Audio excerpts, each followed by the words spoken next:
All right, good Wednesday morning. Happy Hump Day. Mike. That's what we call the middle of the week. Gary and Matt, Jimmy are here. Yeah. To entertain you for the next 4 hours on Yes. this Wednesday, the 23rd of April, where if you're not doing it right, you're doing it wrong. How come you did not download the ESPN NFL Draft Chime? The day before the draft, I'm over the mockers. I actually have a mock draft of my own later. Really? I have a mock draft that I'm going to share with you all a little bit later, and you don't want to miss it. I'll be sad but when I'm over all of this. I'm ready for the draft, but I'm also trying to figure out today how to download the ESPN Chime for the NFL Draft to have that as a ringtone or a text tone. I have it. I literally have it. I had it for You, of course, have something for everything. I legitimately story had for it. everything. I do have a story. App for everything. I have, if I go to my messages Game 7. here, I was on the mound. I don't know. I have to go to text cones. I forget how to do it. But I no longer do. Okay, I don't have ringtones anymore. Yeah. Like I don't do notifications or the text tones or anything like that. Like I don't do the sounds. Okay, I think they're annoying. I get way too many notifications on my phone for it to just always be like popping up and hearing the noise. So I do a buzz. So no one like you do a buzz. Like it just. I think the buzz would be even more annoying. I just get the vibrate. That's what my phone does all day, but I don't get the actual tones. But when I did do the tones, when I got much less notifications, it was the NFL draft noise. It was great. I can show you how to download it. It's one of the best noises in all of sports. That and the Masters theme. I like when a ball hits the foul pole in a home run. That loud. That's an underrated one. That or just you don't hear that very 96 often. World Series Game 1. It's always what I think of. I forgot who it was. Andrew Jones, somebody like that, hit a moonshot at that pole. But the ESPN Chime for the draft, which is a fascinating story behind it. I just keep thinking about how this thing has morphed into where it's going to be in Green Bay. Of the ringtone, I think it was you that said that in hospitals when babies are born, they should play it. It's a great idea. They should. They should. Instead of focusing on the negatives of hospitals, that's a positive. What? Hey, congratulations! I think everything should be around sports. I think Paul Heyman should have a bigger voice in describing sports. Paul Heyman should be doing commentary last night on the Lakers T-Wolves game. That would have been fantastic. You're right. When you are welcomed into the world at a hospital and how blessed that event is, there is a chime that goes out over the PA on the maternity floor or the NICU unit. I feel like that would be shout out Methodist Women's Hospital. That would be so funny. Like during the NFL draft, like that noise goes off, and you're like, "Is a baby being born, or is like Abdul Carter going to the New England Patriots?" You never know. Somebody has been drafted, and they've been drafted into this world. I forgot about that. That was one of your actually really good ideas. Oh, wait till I have another idea coming here in just a moment. You have a lot of ideas. I have to pay attention to these a little more now. I'm idea guy. I do a lot of deep thinking. I got a big deep think when I was driving in this morning. I really do think that we should be using more because some of the best noises that we have come from sports. Some of the best songs, some of the best themes, some of the best tunes. I feel like we should just use those more in life because I feel like just life is lacking in that regard. You know? More sounds, like just any time, like you're like going through an intense moment in life, like if you're merging onto the highway, a baby is being born, or like just all. I would not shout out women out there for having kids. Yeah, I would not mind if just on the shout radio, out babies for randomly every once in a while, I just heard do do do do do do do do do do do do do do do do. So good. That a round ball rock, which is now let's hear this thing about round ball rock. They're going to, before NBC comes back next year, they're going to pound that thing into the ground because now when I hear it, I see Kevin Hart dancing. Oh, yeah. I want to see John Tesh's lovely hair and his pirate shirt. Yeah, that maybe I'm being local here, but I think of Kugler calling a Big East game because Fox hijacked that song for 10 years. That Jason Sudeikis SNL skit hijacked that song for me because now all I hear is gimme the basketball, gimme the ball because I'm gonna dunk it. To ruin the song. That's all I think about. There should not be any words to that song, and yet I think about it. All right, NFL draft is tomorrow. Matt Rule spoke about the draft. We'll speak about things that he said, and he threw flowers somebody's way. It is always incredible when you get to the draft and all the nonsense that's going on right now, all the lying season, Yes. all the shade season. Yes. Is that Pete Rozelle once asked ESPN, who's going to watch this? Like, do people want to watch people reading names out of a phone book? He actually said that to ESPN, and now what it is in 2025. Did you see the green room in Green Bay? I have not. It might be the largest green room ever. There's only going to be 17 dudes there. It is so Green Bay. And you know what also would be so big Green Gilbert Bay? Brown would fit in it. You know what also we need to do about the mock draft? Because unless there's chaos, which I'm all for chaos, it looks like the top 10 picks will kind of be, they've kind of settled into where they're going to go. If you want to do the draft right and you want to do a mock draft that I'm actually going to click on it the day before the draft, do a mock draft of cheeses because the draft is in Wisconsin. Now I'm listening. Now we're talking, baby. You have my attention. That's where things get serious. If you start drafting cheeses, if I see a Adam Schefter or a Mel Kiper Jr., that would be... which, by the way, he has Cam Ward as the second quarterback now in the draft. If he pulls out today and does a cheese draft, I am clicking on that, and I may even click on it twice. Wouldn't that be a great, like, all of them curds? Chris Vernon, like Chris Vernon, what do you call that? Linear type deal where it's like he kind of makes a joke about the Maskers with his updates. Oh, Chris Vernon. Yeah, Chris Vernon does the Maskers updates. You just do like the biggest guy does like a mock draft of like weird things right before the draft based upon, like, you know, if it was in Chicago, you'd do a draft on pizzas. Mm-hmm. We don't need that. We got you though. Like in Kansas City. Me with why didn't they do a mock draft on the best barbecue restaurants in Kansas City? If it was in St. Louis, like, especially for those of us on the mailing list, you do a draft on jazz.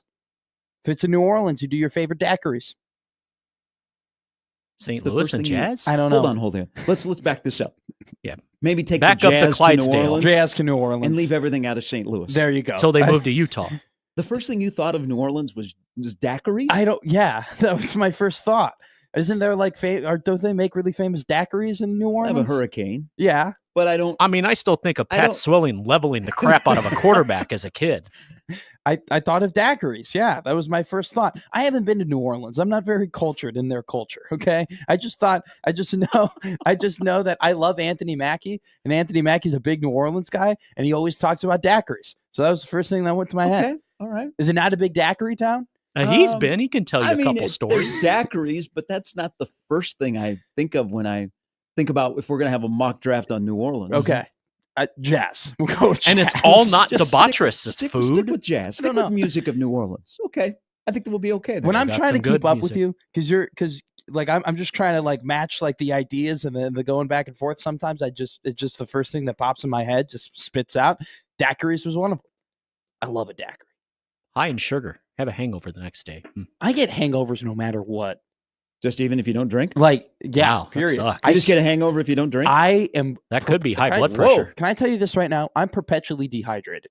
Like, okay. I am just always sweating. I am always wanting water. I always need to drink water. I don't know what it is. I could drink as During much the break, water let as me possible. tell you a story about why I went to the doctor a couple weeks ago.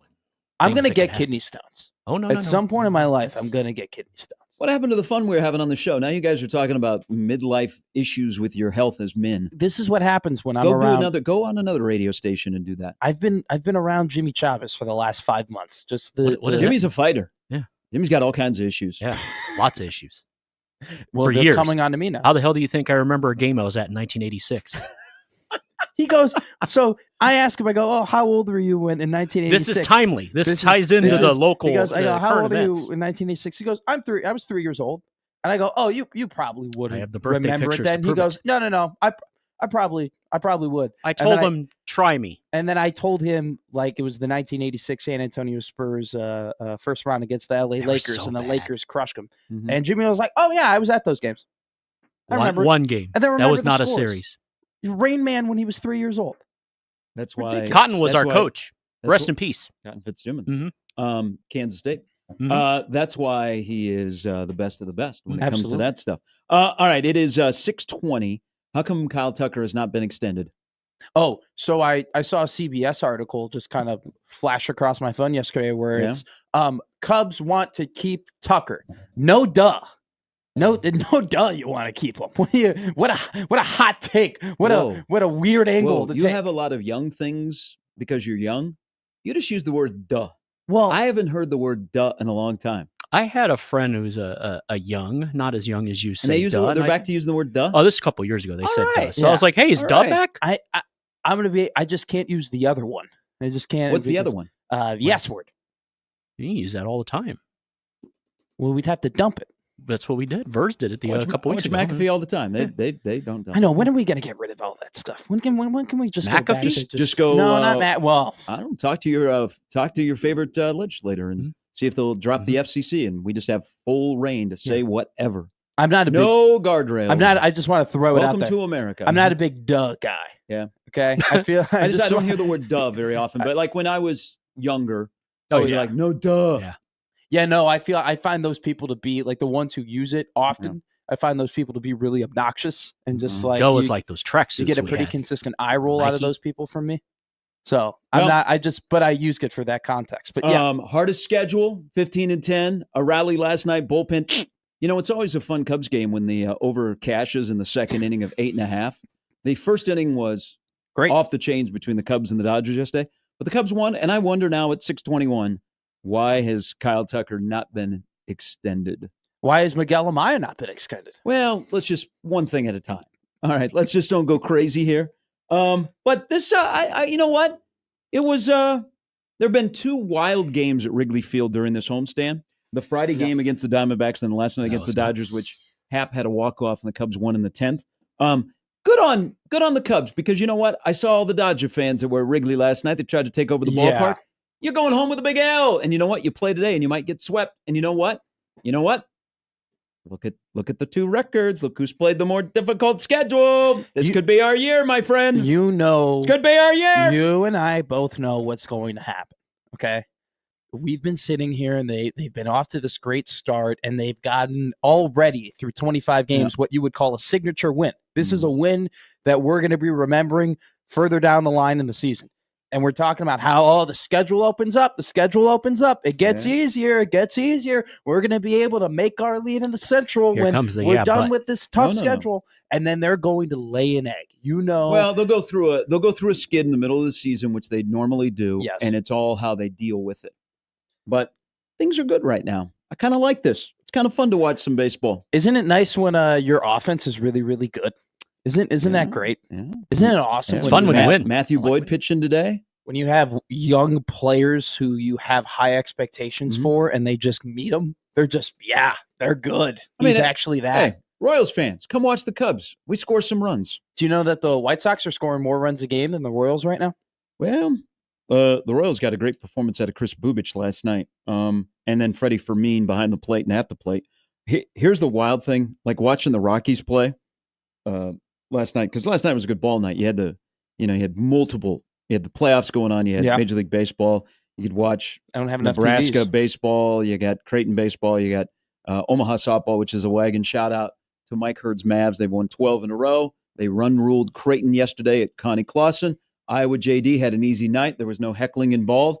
He stole money from the Summit League or whoever was paying him last night. Those guys, they had nothing. That was an easy breezy game last night. But watching the Rockies and the Royals and trying to figure out who are some of these guys in the Rockies lineup. How about this? So in the NL West, where you've got the Dodgers and the Padres at the top and the Giants as well.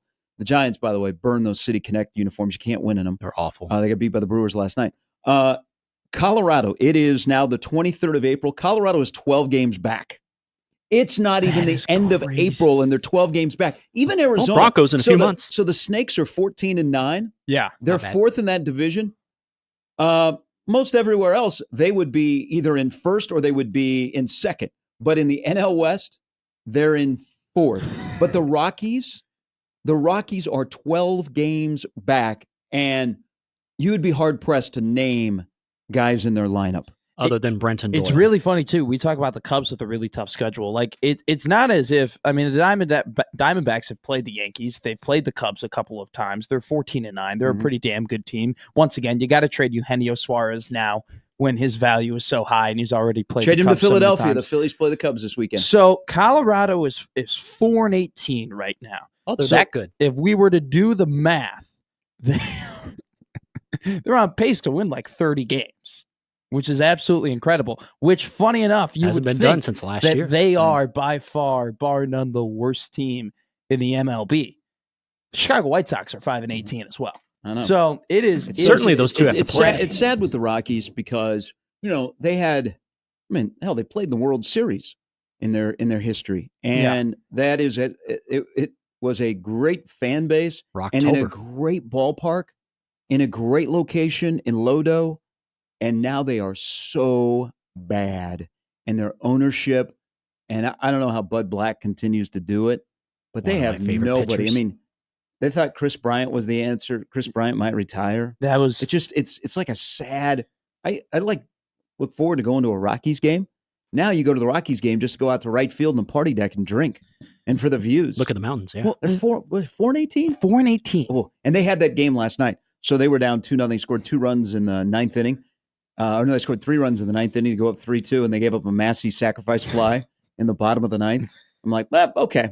That's the Rockies. That's the Rockies Royals is what sickos that watch baseball every night deserve last night. Well, the funny thing, I love the MLB TV app because I will oftentimes, before the Cubs are playing, just turn on a game just to see who is playing where, just to see okay, this guy is here and this guy, this lineup looks like that. Oh, that's a good bullpen arm that I haven't heard of. That's playing well for the Phillies. Okay, I get to watch them pitch. When I see the Rockies and I see the White Sox now, I immediately just go, no, I don't have to watch that game. I can watch a different game. I can watch the Nationals play. I'd much rather watch that. I can watch the Orioles play. I don't want to see any of these. You don't want to watch the Orioles play right now. Well, boy, Brandon Hyde's in trouble. Are they won? So I know that coming into the year, they got 1 hit last night against the Nats. By the way, Dylan Cruz, hello. That LSU team with Skeens and Cruz, probably a reason we won the national championship, but carry on. I know that coming into the year, a lot of people were kind of down on the Baltimore Orioles a bit in that division, especially because Boston looked like they were on the up and coming, and the Yankees have a really good roster despite the fact that Garrett Cole, got hurt. And I was wondering, this team still won plenty of games last year. This team still was, I think they won 88, 89 games last season, something like that. And I didn't understand why there was such a downturn on it. And they were right. The people in the preseason were right. And Adley Rutschman, I think he's hitting 214 right now, 208. Just that offense cannot get going. He is hitting better than Jack Peterson. Jack Peterson is now 0 for 41 with the Rangers. He's still in the league. He is still in the league, and he has started the year 0 for 41. All right, guys that do not wear the collar but get the extra base hit, John Walker will join us coming up at 9, Brandon Vogel at 9:40 on the week of the Husker games. Were you looking for a pop there? I was trying. The lineup brought to you by the rooferys at John Higgins Weather Guard. The Husker games are upon us. We will speak about those when we return. In your favor. And my deep thought that I am spot on this thought on my Wednesday thought. You were going to say something, Jimmy? No, may the odds be ever in your favor. We didn't address it. What would your first overall pick in the Chiefs draft be? In the Chiefs draft? Cheese draft. No, he's on to the important things. Swiss. Wow. Are we deep frying and curdying it? No, straight like you go to the deli counter and they would slice up some cheese for you. Wow. That's like taking an exciting wide receiver at number 1. That's like a... You know what? I like some pepper jack. I like a little kick. I like to win. That's going to be a winner. Give me the offense. And that's going to be a cheese that's going to last for a while. And so I don't have to worry about that. It'll stand alone. Yeah. And you know what? I just need it to be a starter. Okay? And last a while. Give me... And then I'm going to build around it. Mm-hmm. Give me a versatile edge rusher and give me mozzarella cheese for my number 1 overall that's pick. Just, yeah. You can do anything. You can eat it whole. You can just eat it straight up. You can put a tomato on it with balsamic vinegar. You can make a salad out of it. You can put it in salad. Pizza. You can put it on a pizza. It can melt. You ever have a pizza quesadilla? No, but I had a pizza taco yesterday. What's a pizza taco? It's a taco shell, and you make pizza inside of the taco shell. Did you do it on your own, or did you order it? No. It's something I'm going to create. I'm going to sell the idea. Did you put sausage in it or pepperoni in it? Yep. That sounds delicious. That sounds like an open face. It's a pizza inside of a taco shell, but you don't break open the taco shell. It's the hard taco shell. Isn't that kind of like an open face pizza pocket? Idea. Well, whatever you want to call it. I'm calling it a Taco Tuesday pizza. All right, you have the lineup for the show. There is stuff that was said yesterday in Lincoln as Nebraska will wrap up spring football coming up on Saturday, the first portal entry happened. DeAndre Barnes, defensive back, has gone into the portal. And for college basketball, John Candy's character in Vacation. He's standing at the park. Closed! The transfer portal for college basketball is closed. Will there be a mystery or two that got in before midnight? Moose outside should have told you. Had a moose. I know. Such a great scene. Such a great scene. Not seen the movie? That's actually kind of surprising for an old soul. Yeah, that is. Put it on the list. I think you would be enjoying that. Okay. Terrific shower scene. I am starting Breaking Bad this weekend. Okay. That's a fine family TV show. Yes. Good call. Yeah. All right, Gary and Matt with Jimmy. We're off and running on a hump day on 1620 The Zone. Prayers in the street light.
All right, good Wednesday morning. Roll down the windows if you're headed into work. Pour yourself some coffee for a little sports talk excitement with Gary and Matt and Jimmy. And Matt's favorite person, Andrew. Good morning, Andrew. Drew. Hey, guys. What's going on? Happy Hump Day. Happy Hump Day to all. Mm. And I would like to throw Velveeta cheese in there. Ooh. That is would shake up the draft. Like the block of cheese? Yeah, like the. Good question, Jimmy. Just because it travels well. I mean, that's got to be Hey, thrown in there. and it does not matter if you are rich or poor, it's going to travel well. Mhm. I mean, they all say defense travels, but how about cheese? Cheese doesn't travel, but that cheese travels. Velveeta would be the defensive cheese then. You know Exactly. what? I do believe you, Andrew. I do believe you're right. They say when the nuclear war comes, the only thing that's going to survive is a Twinkie, a cockroach, and a block of Velveeta cheese. Yeah, and I'll be Sounds like all a great down one. on that Velveeta cheese, let me tell you. They have a new Mexican Context. brand that's pretty tasty. All right, take your word for Are it. you- But Are you a Velveeta what I cheese really- connoisseur, Andrew? what? Are you a Velveeta cheese connoisseur? I do, you know. It has saved a few pinches. You have a tortilla shell. You have some leftover salsa in the fridge. You cut up a piece of Velveeta, nuke that. Yeah. Excellent. Yeah. Okay, yeah, there you yeah. go. Go This to your is sport inspiring. But I called to ask about, did you guys watch Andor? No. I did not. Wow. Aren't you guys Star Wars fans? I'm more old school Star Wars fan. I just haven't kept up with everything that's going on. Ditto. Well, I guess I don't know what to say. I'm sorry. I'm sorry to disappoint you. We will find somebody on the panel that watched Josh it Peterson and can talk loves to it. you about it. But Gary, I don't. the previews did look really good. Yes, I don't expect that from you, Gary. I expect it from Matt. Oh, I love Star Wars. I'm just out on it. And- You're never too old for Star Wars. yeah, that's the way to live through today. Andrew, thanks for the phone call. I'm I mean, done. love Star. Wait a minute, you can't say I love Star Wars and then say I'm out. You just say, you know what, I'm taking a break. I'm taking a break. It's just a lot of content for me. It's a lot of they've allowed the fans to kind of take over a little bit. In Just terms watch of, it when the Thunder and Grizzly all of play. their This series ideas. is over. I feel like they're not making great stories anymore as much as they are just pampering and catering to the people that they've pissed off with their past movies. I'm just it's too much content. Just too much. It's like every couple of months there's like a brand new thing. Like I don't know. I liked it when Star But don't Wars. you think if you have been a diehard Star Wars fan, you've followed all along, you'd like that they don't take long breaks between content they put out? I think okay. Mhm. So that's a great point. There's a difference though between taking long breaks and then putting too much content, like too much out there. Like I think Marvel has run into that. Like I think Marvel was at its peak when it was doing 1 to maybe 2 movies a year. Now you have 3 movies a year and 2 different TV shows and all these different other ancillary things that they release. Like I think there needs to be a balance. Like I'm just getting to the point where it's like there's another new show and another new show and here's a cartoon and here's an animation and now here's a movie. Like Sounds like multiple demographics are covered. I loved Mandalorian because Mandalorian was the only TV show, and now it's now they got a whole I feel like it's a chore sometimes to keep up with all this stuff. It's just like all these football games on TV during the fall. Well, that I'm not going to complain about because what Exactly. happens in one game doesn't directly affect what happens in the other game, and you don't have that team showing up during that game and being like, "Oh, hey, we're here. Do you remember what we did over here?" No, just too much. It's too much for me. I'm focused on, am I really going to pay $1,000 to get the Lego Millennium Falcon, which I've thought about many, many times. I saw I think the Peterman has one. I saw a Star Destroyer I at would- Shields, and I almost pulled the trigger. Well, I went to, it was Shields. So up on the second level Yes. where they have the Legos. I saw Yes. this and it was put together in a case and I'm like, that looks awesome because I had it as a kid, But then I looked at the price and I'm like, you know what? As a kid, the price of Legos has changed a little bit. It's like eggs. Like you could get Jabba's Palace? his sail, his sail barge. The hut, yes, right? So yes, that's like yes. $500 for Legos. What? But it looks like I was looking at that and it looks super intense to put together.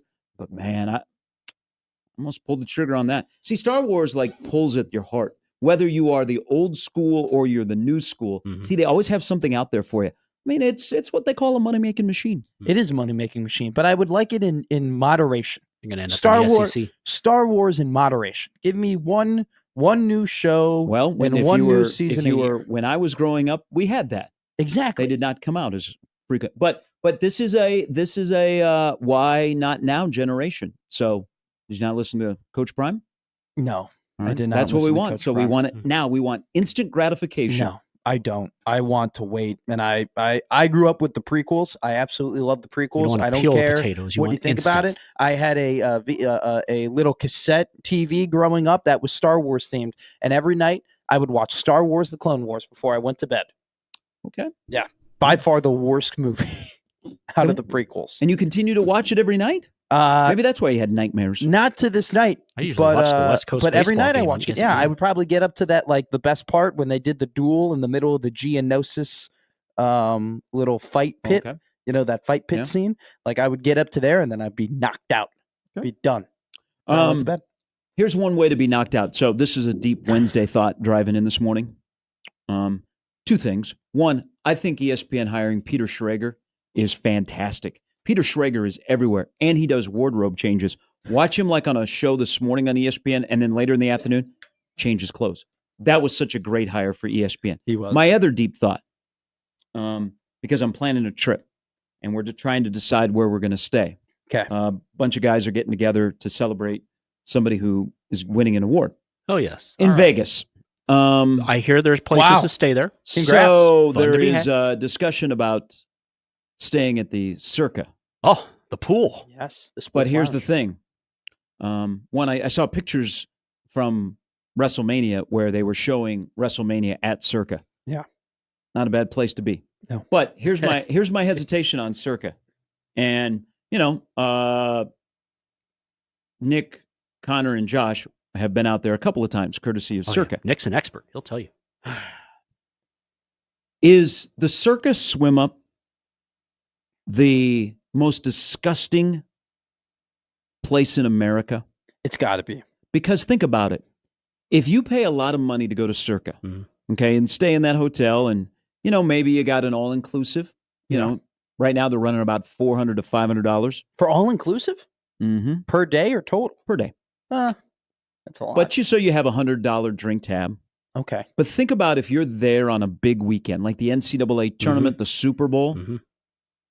Is there a reason why whenever you go to the Circa swim, Okay. that the bathrooms are empty? Nobody's getting out to go. Nobody's getting out. So it's Does just like anybody ever being bring 6 that years up? old. Never bring that up. Whenever you go there, the bathrooms are empty. But if you're paying a lot of money and you're not getting out of that pool, you're not getting out of that pool. You do not want to miss a big play, a big shot, a big bet. You are not getting out of the Circa swim. So how come it is not regarded as one of the most disgusting places in America? Now, It's it one is big fabulous. trough. It is fabulous, but you're right. It's one Just big- look one at the big bathrooms. Bathrooms empty. So let me ruin your childhood. There you go. No, it's already ruined. Trust me. So the chlorine smell, what we like, oh my God, it smells like chlorine. Urban myth. Okay. Well, that's actually not chlorine. That's another compound called trichloramine. Okay. That compound, trichloramine, is made when you mix chlorine with pee. Okay. And so Ooh, when I know you, that candle. So Bath and when Body you Works. when you walked when you walked in to like a kid's swimming pool and you're like, oh my God, you could smell the chlorine. That was actually just a lot of people had Correct. peed in that Yes. pool and they had not cleaned that pool yet. So that's why it smelled so bad. This is why I haven't done public. So it's pools like in so like all 35 years. that like childhood pool and everything like that. No. That's not like chlorine and that's not like a childhood smell. That's just a lot of people pissing in the pool and the pool not cleaning it up. So Wait till a candy bar pools gets in loose. Pools in general are disgusting places. Okay. Wow. Now you add in the fact that nobody's leaving and everybody's sitting there and everybody's watching these games, and there are way too many people, some of which probably don't take a shower before heading into the pool, which you're supposed to, Whoa. which I have to remind people. It's disgusting. Pools are disgusting. This was a thing? Yeah, if you go to a pool and you look at the rules, one of the rules is take a warm shower before you enter the pool. And I take a warm shower I before I once enter ran the a pool summer because camp. you have There to was be no clean. bathing. We weren't Respect the doing that. rules. Chris writes in, I think this is the Chris from Vegas. He said, the one thing, he goes, you make a valid point about stadium swim, but Circa has signs up. I've never seen these. He said they have signs up that remind you that Circa Vegas has the most advanced water filtration system in the entire city and that their pool water is cleaner than your bath water. That's true. I feel like you could just put that sign up. You know, I mean, if it's a what sign, it can't. It has to be true. Can I be honest with you? What are we going to do to prove them wrong? You know, like I don't know anything about water filtration and Doing the some cleanliness. testing. Yeah, I don't know anything about the cleanliness of water to walk in and be like, oh yeah, this feels better This than is my a crossover bathwater. topic you guys need to dive in on because Connor can give you some expert analysis, and Nick will be here Hey. by then. And Hey, go to Stadium Swim or go to Mexico. The bathrooms are empty. Just saying. Where did Mexico fall into this? Well, it's kind of That's like below Vegas and line. Mexico are very similar. Like you go to a resort in Mexico, it reminds you of Vegas, doesn't it? I've never been to either. Okay. I don't even have a passport. Well, grab yourself some global entry when you do. Thank you, Cindy. I don't even have a real ID. In a month, I won't be able to fly. That's actually a problem because I'm actually now that I Big think Brother. about it, That is Matt McMaster talking. Do not look at me. I have one. I get that reference. Would you like to make some money this weekend? Of course. Does the Pope crap in the woods? Whoa. Oh shoot, I forgot. First of Dang all, it. that's bears. Dang it. No, that's the joke. It's like, is the Pope Catholic? Does the bear poop in the woods? That's so you switch the two. Like that's the joke. Right, I right, forgot. right. I Mike forgot. Singletary, I got forgot it. the Pope. Dan Hampton. I don't have a Pope. So making money this weekend because I've been losing money this week. So I'm dialed in here.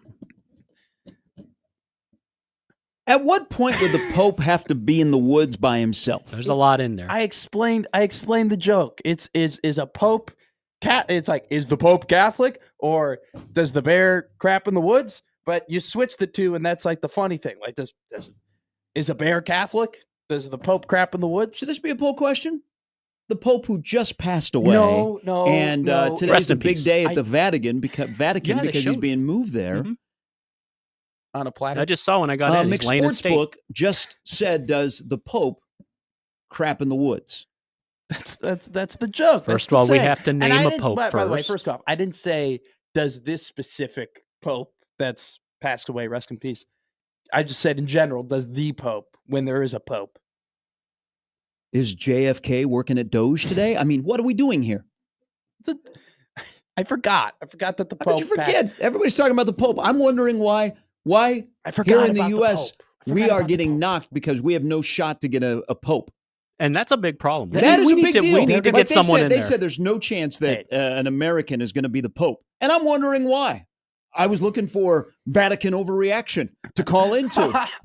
But I'd have to time it up with the time change. You know, it's been a very long time. They want an in-state. That'll be on hire. Coil It's this going weekend. to be an Italian Pope. They want Does to bring the Pope crap in the woods? That's a saying. I've never heard I've that. never heard that. I That's a grew up saying. Catholic, and That is I not didn't always something pay that attention. I but consistently say with my buddies. My buddies and I, we always go, "Does the Pope crap in the woods?" can we get a priest to call in to kind of set the record Wait a straight minute. on this here? Hold on. I'm trying to figure this out. I forgot about the Pope. I forgot that there was probably not an appropriate time to make a Pope joke. Okay, so you say, is the Pope Catholic? Yes. Yes. People Does forget. the Pope crap in the woods? That would be a no. Well, does a bear crap in the woods? Yeah, but how'd the Pope get into going because into the you woods? switch the two. Like Nobody you say, ever switches the two. Yeah, but I've never met exactly. anybody that switched a bear and a Pope. So if Bears running mass in Vatican City, Will this you weekend? go? Is a bear Catholic? I would never statistically say is a speaking, it bear could Catholic. be. That's why you have to be in tune with the joke. Chris Sordich, he was a Bear. He went to Notre Dame. Sure, he was Catholic. There you go. They're all Catholic. All the Bears? No, all the Notre Dame Fighting Irish. That's not true. How are we going to make money? You're going to be about out of money. I've never, ever heard that about the Pope.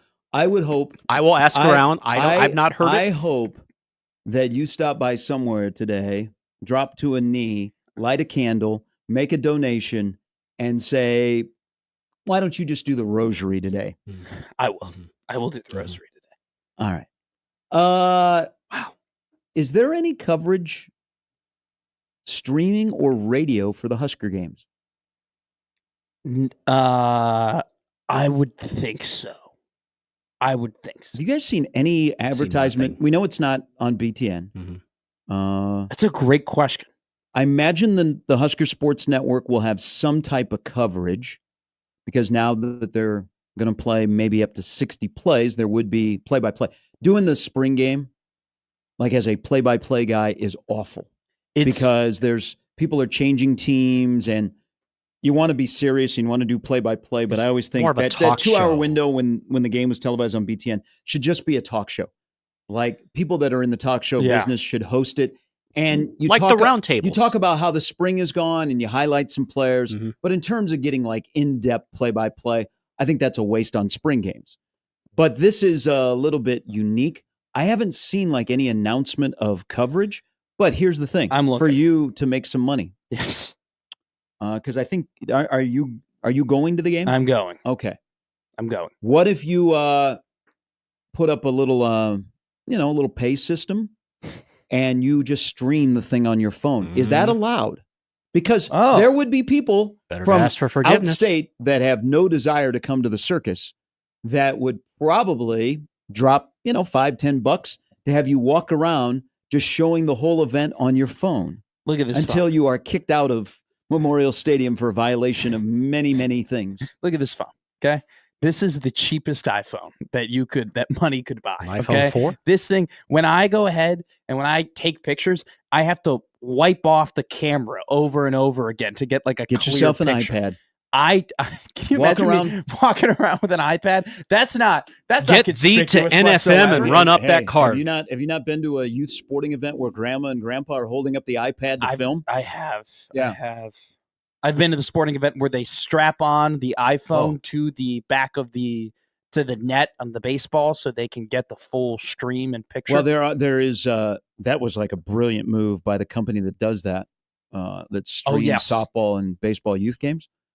But could you get away with streaming on your own? If you all you do is bounce around streams and TikTok to see streams of WrestleMania. And I think they would get really mad at you. Will there be a stream? What if you're sitting in the stands? Can you imagine another team tries to tamper with Nebraska football? And they're like, how'd you get filmed? How'd you know he had a great spring game? I'm like, I was watching this guy's stream. You can have DeAndre Barnes, okay? All right. No indication here that they are going to be broadcasting said game. At least there hasn't been like a like I'm looking at the Husker games, like the official Husker games poster. There's not like a tune in now or listen to now. I imagine they could do. So what I was going to say is they do a talk show. They could announce. They could announce like when they go live, you announce however many plays they play, and then you go to, while they're doing the competitions, you go to doing a talk show and talking about the team and breaking down maybe what you saw, and then they'll go back to doing live plays again, and then you go back to calling it. I've called a spring game before. You were spot on. It was tough. It was awful. Flipping through the pages, flipping through the rosters. I'm sure that the broadcast folks over at the Husker Sports Network are probably a little bit relieved that they don't have to do a full-on spring game broadcast. Chance to make a little money here because people would watch. I would listen to them talk about the team. Would people really? People would watch. Break in and watch. Oh yeah. Yeah. Especially that they're going to highlight the two new quarterbacks. Yeah. That's a good point. That's what I want to watch. That would be the number one thing. I don't know that I have an interest in the media challenge or roping or skill challenge, but watching two quarterbacks who, probably are on Survivor Island. You don't have an interest in roping? No. I want to see Elijah Judy rope. No. You know what? Bring back the circus. But it is said as the animals. circus. So to finish this hour, where I still can't believe you said that about the Pope, It's a saying. it is not a saying. In what world? It's a saying in my world. It's a saying. Your world has a population of 1. If Nebraska had spring football in the woods, would it make a sound? Because it really hasn't. Keegan writes in the YouTube chat, Matt, you are my hero. You are the only other person I've heard use the Pope question. It's a thing. If you're the only other person that he's heard, it is not a thing. Sorry, Keegan. Keegan has gone through the struggles of he says it, and people probably look at him crazy, being like, what do you mean? I'll get And they on the don't horn get with the San joke. Antonio. And Keegan, find I out. am here for you. I get the joke because I used the joke too. Never heard that before. And I've been Catholic for a long time. I was My kicked entire out of life. CCD as a kid, and Wow, I you didn't got say kicked that. out of CCD? Yeah, All right. but I didn't say that. Hour 2 coming next.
All right, hour number 2, where my Pope is lying in state after stopping by the woods.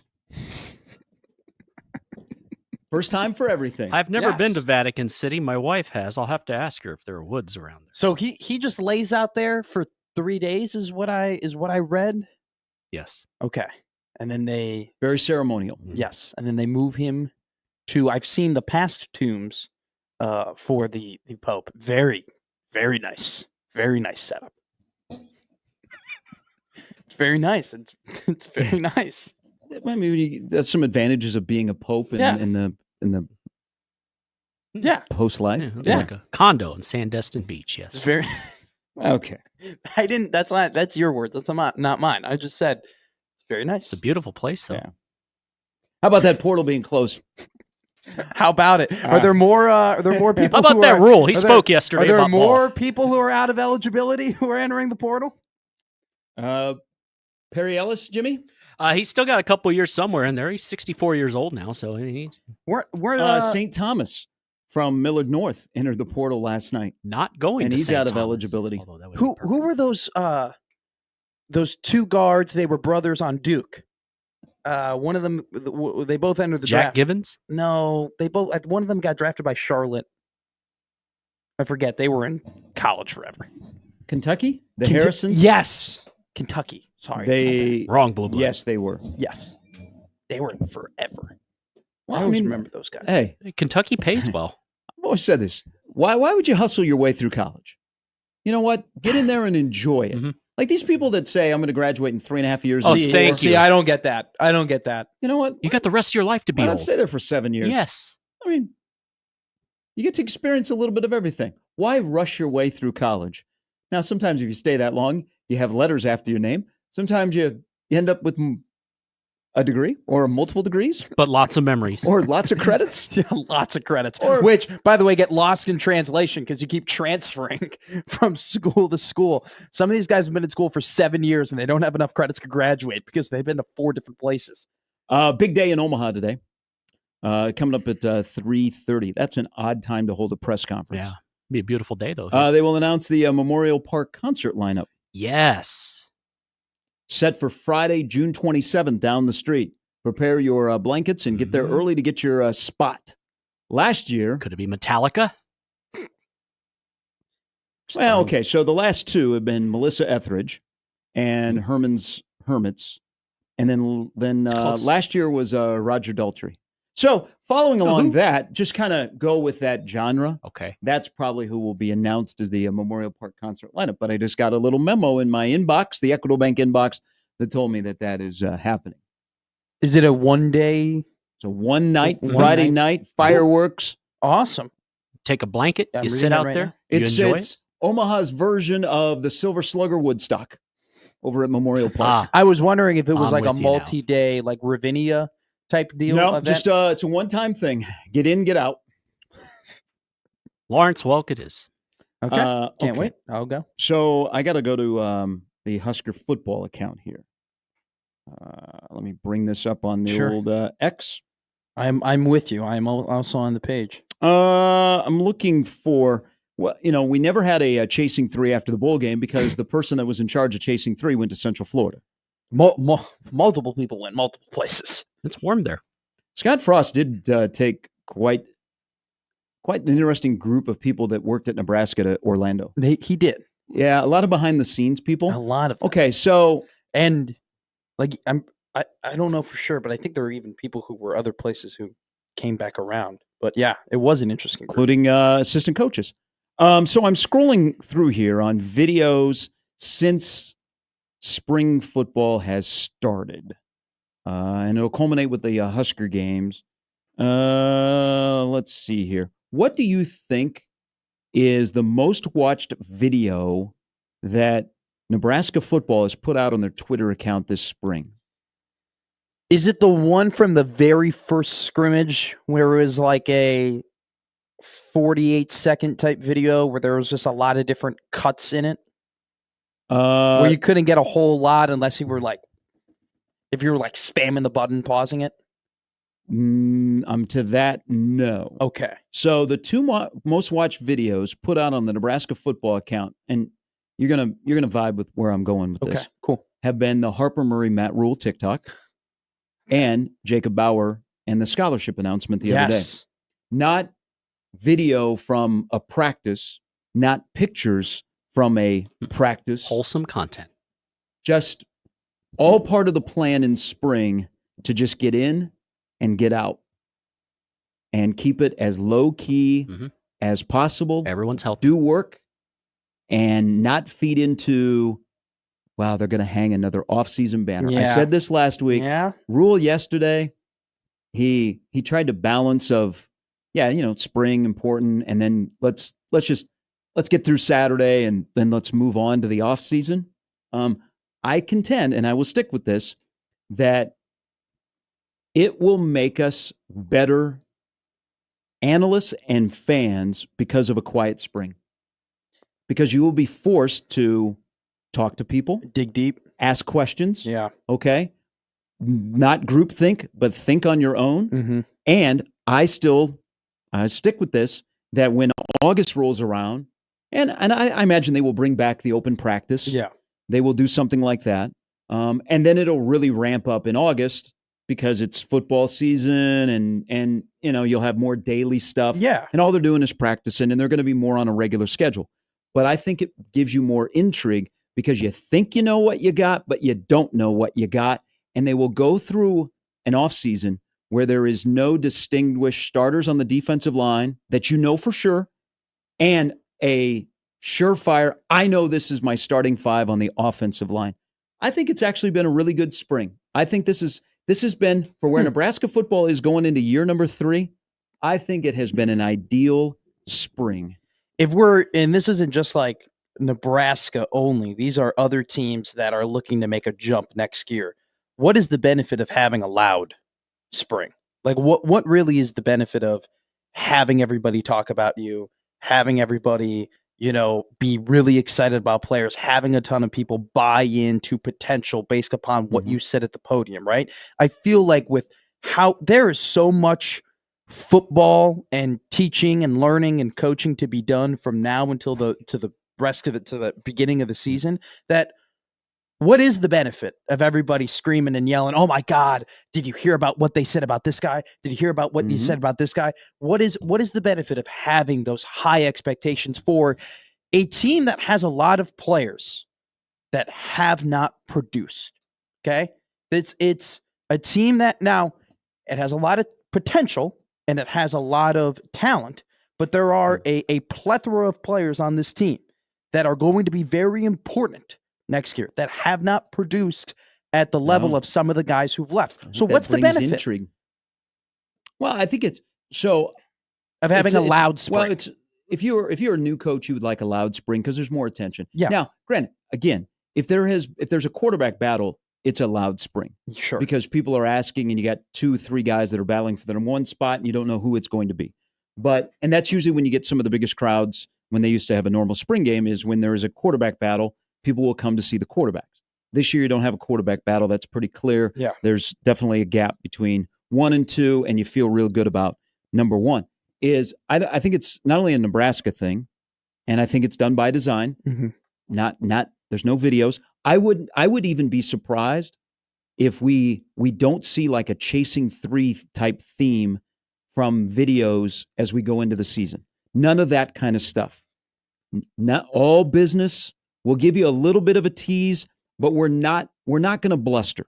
Okay, we're not going to spend this time blustering. But I think it's also, if you look across college football, as most teams this weekend are wrapping up their spring. Yeah, the sport has been sucked in the spring by the attention to the portal, what could happen, and then everything else that is going on around college football, the NIL, all of that stuff. Where that's an easier thing to talk about than talking about your spring football, because you're always talking about the future. Well, and so I think it's a Nebraska thing, and I think it's all an all-encompassing college football thing. If you look around the country and how spring football has been covered so far. Well, I've noticed it with Matt Rule, where when talking about the team specifically and the players specifically, they're very quick answers. They're very non-assuming. Oh, he looks great. Oh, he's doing well. Oh, I'm really proud of him. Oh, he's worked hard. This and that. But when you ask him about the macro college football questions, he gets way more passionate about it and way more detailed about it. And I think that's what he believes. I'm not questioning that. I think that, because what I'm about to say next might make you think that, but like, it is a little stalling for time or wasting time a little bit when he spends a lot of time. Like, I feel like sometimes he might be going very heavily deep into the macro college football issues because he wants to focus on that and not necessarily what's going on with his team. But I think the thoughts that he has about those macro college football issues are true. That's what he truly believes. That's what he's been thinking about. But I do think in part he's been spending a lot of time talking about the 105, talking about the walk-ons, talking about the transfer portal, talking about tampering, because he wants to spend time on that and not hyping up and getting everybody excited about a team that we really don't know. Like, we really don't know what this team is going to be like. I'm guessing. Like, I move my idea of what this team can be from both sides of the ball kind of moves with the wind, if I'm being honest with you, because there's just a lot of question marks, a lot of talent, but a lot of question marks. He said something yesterday when he was talking about Fedoni that just backs up the point I made last week, that he's very cognizant of things that are said about his program. And I think he's ticked off about the offseason, hanging to their offseason banner. So that's the approach. I mean, they were going to be all business anyhow, and they were going to limit. It was they've not only limited like media stuff. Now they've done regular media conferences, but in terms of putting eyeballs, they've even kind of limited recruiting visits. So they've done work. They've just that's what they're doing here in the spring. But he pays attention to what is said about him. And then it backed up my point yesterday when he brought it, when he was talking about Fedoni and the amount of phone calls he's gotten. And then he said, I know there's some stuff on social media that is some vitriol. Yeah. He listens to that stuff. And so that's how I think he formed. We're just going to go about our business in the spring. We're going to do work. We got to do some teaching. We've got new coaches. We've got new players. We don't need outside distractions. We don't need recruits here, because the big thing that I think he'd like to get to is when they bring recruits in and they see the way they practice, that they're like, oh, I like how that. Daron Jones from Omaha North, one of the things he liked about Iowa, and he's got Nebraska in his Final Five, the Omaha North defensive back, whose brother Donovan is at Nebraska, is he went to an Iowa practice. Damon even told me this when Lob was being recruited by Iowa. Yeah. It's pretty impressive how Iowa practices, and that resonates with a football player and recruit, because you can see things that us in the media or a normal person doesn't see that they're looking for. Yeah. And it's not like they practice bad this spring, but they're doing a lot of teaching because they have a lot of new faces and they have a lot of new coaches. Yeah. And so, maybe things maybe sometimes would look disjointed, but they actually work for Nebraska. So I think this has all been a plan, and I think it ramps up the intrigue to a Thursday night in Arrowhead, because there is the great unknown. I mean, could you rattle off more than 10 knowns on the 2025 team that you could say today on April 23rd? All right, I know this. I mean, you know who the quarterback is. Yeah. You know who the running back is. Yeah. I don't really know for sure what the offensive line is.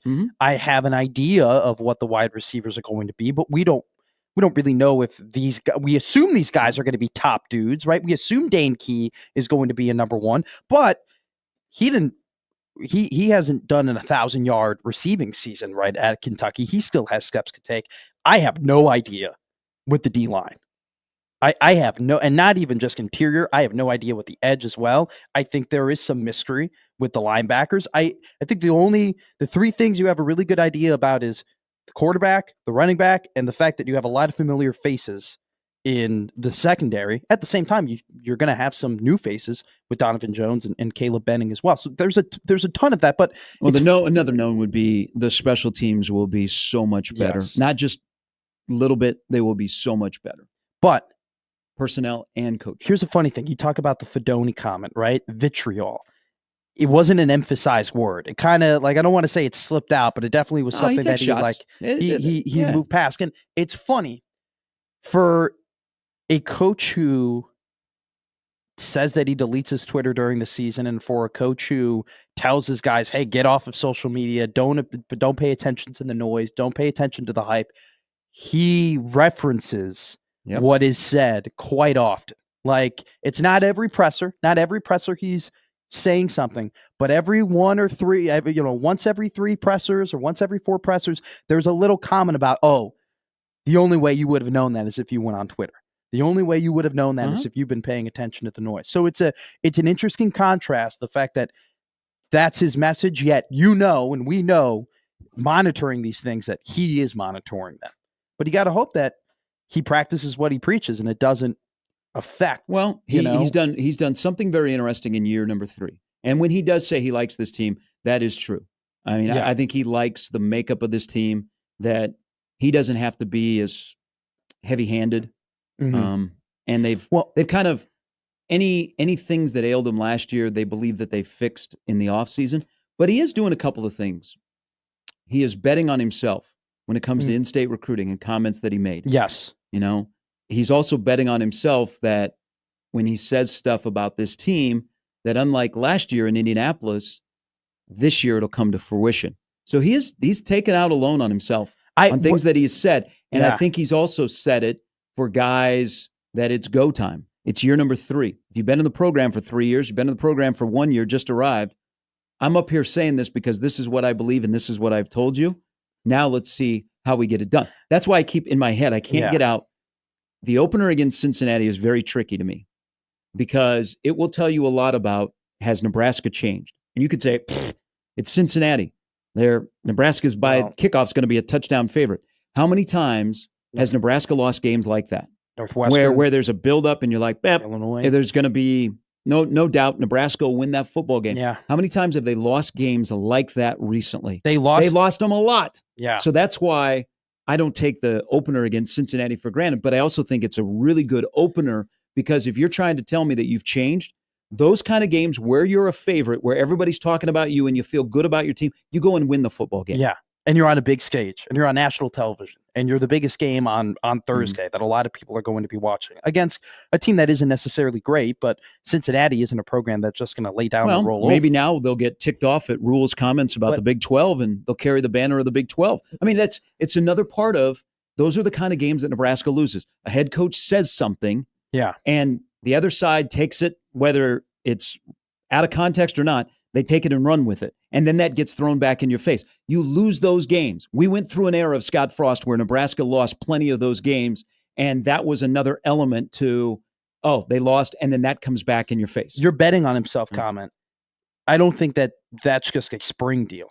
I think this was happening and that has been happening before spring because you don't go on a Josh Pate interview and talk about Nebraska and the national, landscape and everything like that if you don't think that you're going to be there for a very long time and you don't think that you're going to win. Well, you don't go on McAfee. Don't you think blustering right now, because he's great for Nebraska and the brand because he enjoys being here, which goes a long way.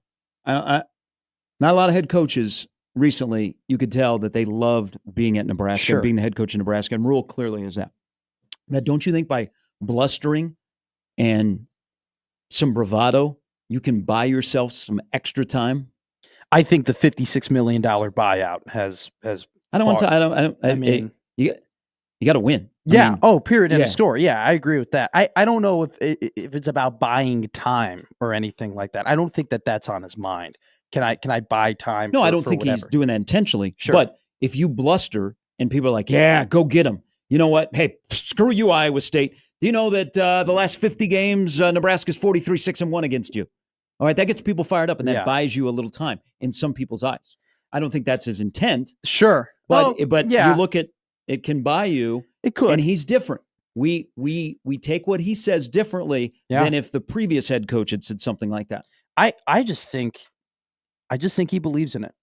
And that's good. He should. I just think he should. Absolutely. It's his football program. And I'm glad that he does. I think he buys his own message. I think he believes what he says. I don't think he says some things and thinks, maybe, I don't know if that's true or not. I think he practices what he preaches. And I think that he truly believes that they are going to do it because, man, it would be crazy if he were to kind of express the things that he's expressed without believing that, hey, we have a program that's going to allow me to be here for years and years and years to come. And you're right.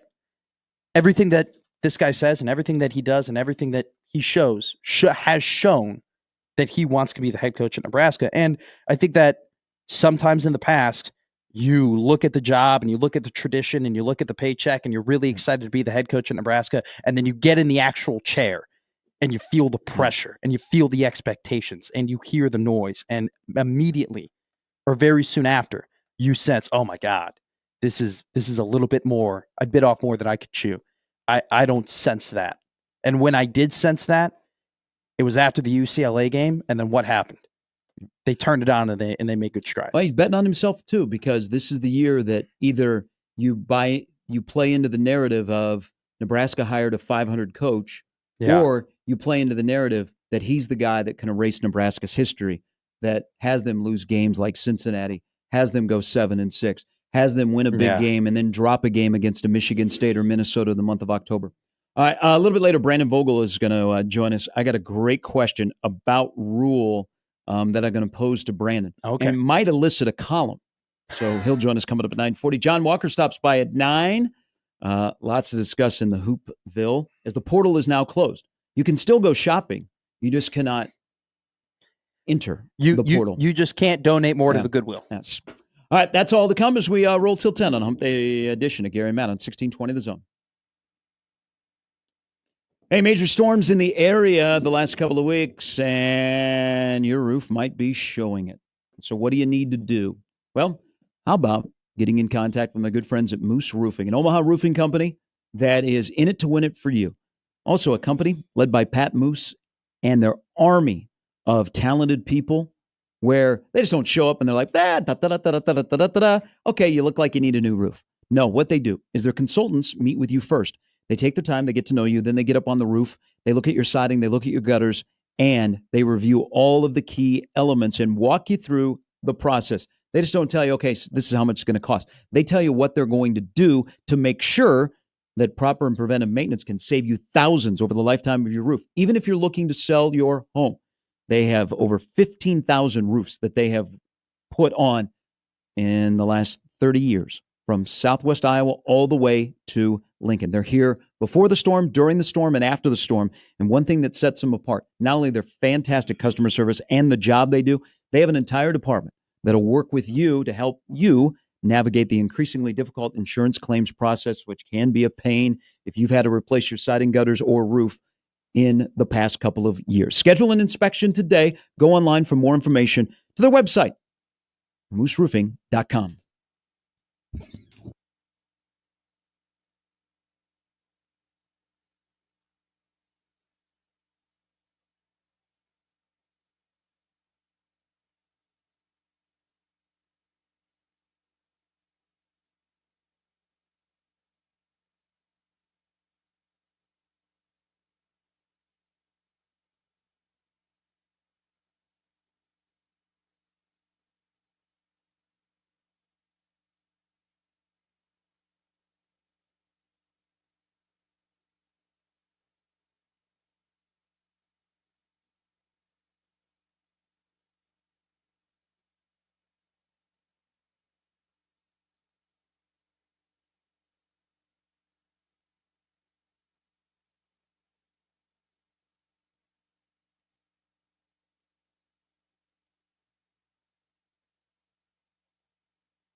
All right, NFL draft tomorrow. We'll Yes. have a draft expert on that will be introduced with the chime from ESPN. And then I will tell him about my big plan so Richie's draft party in his basement reaches its 10th year tomorrow night. I purchased the big pretzel yesterday. Wow. The big pretzel. The big Bavarian? That's what I will be contributing to this big party. I think that's acceptable. Makes me think of Beer House in Lincoln. Let me tell you something right now. Yes, Beer House in Lincoln's incredible. Those pretzels are insane. Well, it is, what is it, a Brauhaus pretzel. Beer House. But, so I've taken inspiration from you. Okay. I have a buddy who is very much into the draft. Mm-hmm. I had a feeling that he was in a draft pool, and I go, hey, you're in a draft pool? He goes, yes, I am. So I am now entered in it's not a 1 through 32. It is a 1 through 10 draft pool. Okay. I asked him, because, Matt McSportsbook over here, asked him what the buy-in was. People are saying. He told me no buy-in. I go, all right, let's go heads up. So I am going heads up for $20. Okay. 1 through 10 with a friend of mine in the draft pool. So I'm very, very excited. Something that's been very interesting, and I texted you yesterday when we went off air. Tet McMillan, who's been a little the wide receiver out of Arizona, who has been kind of falling down some big boards as of late, had plus 700 odds to go with the 5th overall pick to the Jacksonville Jaguars. I was reading reports. I texted you. I go, man, that's great value. Do you know where that number is right now? It's gone even lower. It's plus 450 now for him to go to the 5th overall. So it's catching a little steam that the Jacksonville Jaguars are going to take a guy that doesn't even have a first-round grade on some big boards, the 5th overall pick. It would be that's why incredible. Some Vegas has settled into the top 10. Like Jacksonville and Vegas Raiders is like where this draft could change. Yes. Because it looks like the top 4 have settled in from Cam Ward. 5 quarterbacks, I think, will go in the top 50. That's my bold prediction. Oh. But Cam Ward, good luck, Tennessee. Yeah. Thinking you're getting this unbelievable quarterback. He's still got a lot of the work mental to do. part. The mental part I worry about. So then you have Travis Hunter going to Cleveland. I love the Travis Hunter story. He's a great story in Sports Illustrated this week about him. Announced yesterday his father will be allowed to travel to Green Bay. That's awesome. I'm a huge Travis Hunter fan. And so Cleveland, it's the wrong pick, but yeah, it's Travis Hunter too. Abdul Carter to the Giants at 3, and then Will Campbell from LSU, the offensive tackle to New England. And then Jacksonville, Vegas go 5, 6. That's where a lot of people think it'll be chaotic. But there are more general managers, and this, it's smokescreen season, are saying, well, this is going to be unpredictable. Maybe when we get past the first 10 out there, but all eyes will be on Shador because of if he falls out of the first round, like what the Steelers said yesterday. Tomlin usually isn't like that. And so I believe now that they are throwing a smokescreen on Shador, but that they might not go with him. But here's the thing. If you draft Shador, listen to this. If you draft him, and let's say you're having a bad season, how soon before his dad gets mentioned as replacing your current head coach? Because that will come. That will come. Well, here's the thing. It's the whole That's package when you get Shador. And, do some teams at that key position want to avoid that? Well, even though they'll overthink it and they'll be like, no, we don't want to do it, even though he probably is the perfect fit for where if you need a quarterback. So the Saints, it has been widely reported, they are just out on Shador. Yep. They are just not going to draft him. Like they have literally told teams like it's a known thing. No, they're not touching him. Now they like Dart. So they need a quarterback. They're willing to draft a rookie quarterback. They're not willing to draft Shador. I think that might play into that because look at Pittsburgh. If there's a team on this board that doesn't have to worry about, hey, Dion being talked to replace you as a head coach, it's Mike Tomlin and the Pittsburgh Steelers. But I don't know. I saw this one CBS mock draft that had Shador falling out of the first round. I think that's just clickbait mock that we were talking about. I don't see him falling past 21. Okay. I think that the Steelers are going to pick him at 21 if he gets there. I think that if a team really, really likes him, I think 15 to Atlanta would be a really good spot to trade up and go and get him. But even if he falls past Pittsburgh, you have Minnesota sitting there at 24. who only has 4 draft picks in this. And this is a draft where picks 10 through 32 are pretty similar. Like there's a lot of 10, even all the way. There's not a lot of Robert De Niro's in this draft. No, but there's a lot of let me think of a good actor. He was in Scooby-Doo. What's his name? Wow, not where I was going. Freddie Prinze Jr. There's a lot of Freddie Prinze Jr.'s out there. A lot of just really That is solid a combo I did not expect to hear when I got up this morning. Just a lot of really solid actors. Why with She's All That was a good Why one. with the mock drafters? Which, by the way, you're not doing it right. All of these mock drafters out there, you're not doing it right. Why? Why are they not doing it right, Gary? Because the number 1 pick is the turtle. The second one is the tail. I have no idea what that means. Mock turtleneck, mock tail. See, that's the draft that I want. Because here's another thing, and this is I'm gonna bring And cheese. I'm gonna bring our good friends from bracketology into it, because we do this. We do this as sports fans. We lap this up. And by the way, the big lead is up to mock draft 19.0 this morning. Jeez. And I don't think it's changed much from 18.0. I do appreciate, and there is a huge industry out there of mock drafters of all sports. You called it yesterday like its own industry. It's its own industry. You can get into broadcasting media just being a draft guy. So this is why it's crazy. This is why America is the greatest country on earth. I don't care what you all say, and there's a lot to say about what's going on in this country. To me, America, red, white, and blue, we are the greatest country because we have an industry in which young men and women and old men and women can make a living off doing mock drafts. They can also make a living off doing mock brackets. Now, I'm trying to find the person that does the mock draft and also does bracketology. You want the dual? You want the dual guy? I mean, I bet Kornacki. I bet Kornacki's your guy. DeCourcy might be that guy because it seems like Mike DeCourcy does a little bit of everything at Sporting News. Why don't we ever do this? Because it doesn't, even the meteorologists, like it's, hey, go. The grind can be the grind. And, some people are more serious than others. I do like the person that waits until the last moment with trades to do their first mock draft and their only mock draft. Yes. Because you put work in. But why don't we ever hold these people accountable? Because you know what we're going to do next year? Like some of these mock drafts are going to be just completely off. It's so bad. And we'll turn around and we will eat them up in September. We'll be like, why haven't you got out the mock draft for the 2026 draft? And then we'll do the same thing with bracketologists. At least with bracketology, there's the scoring. There's the scoring, which, Tim Kruger is big on.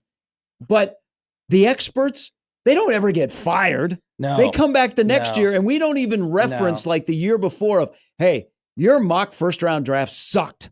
But what do you got for me this year? Is Arch going to go 1 or 2? Like meteorologists. Like, do we ever hold meteorologists accountable? Like their forecast is not right. We were supposed to get 7 inches of snow. We got a trace. I don't care about the Omaha Dome. Do we hold them accountable? So do you want to guess what Mel Kiper Jr.'s... You need a degree to be a meteorologist. You don't need a degree to be a bracketologist or a mocker.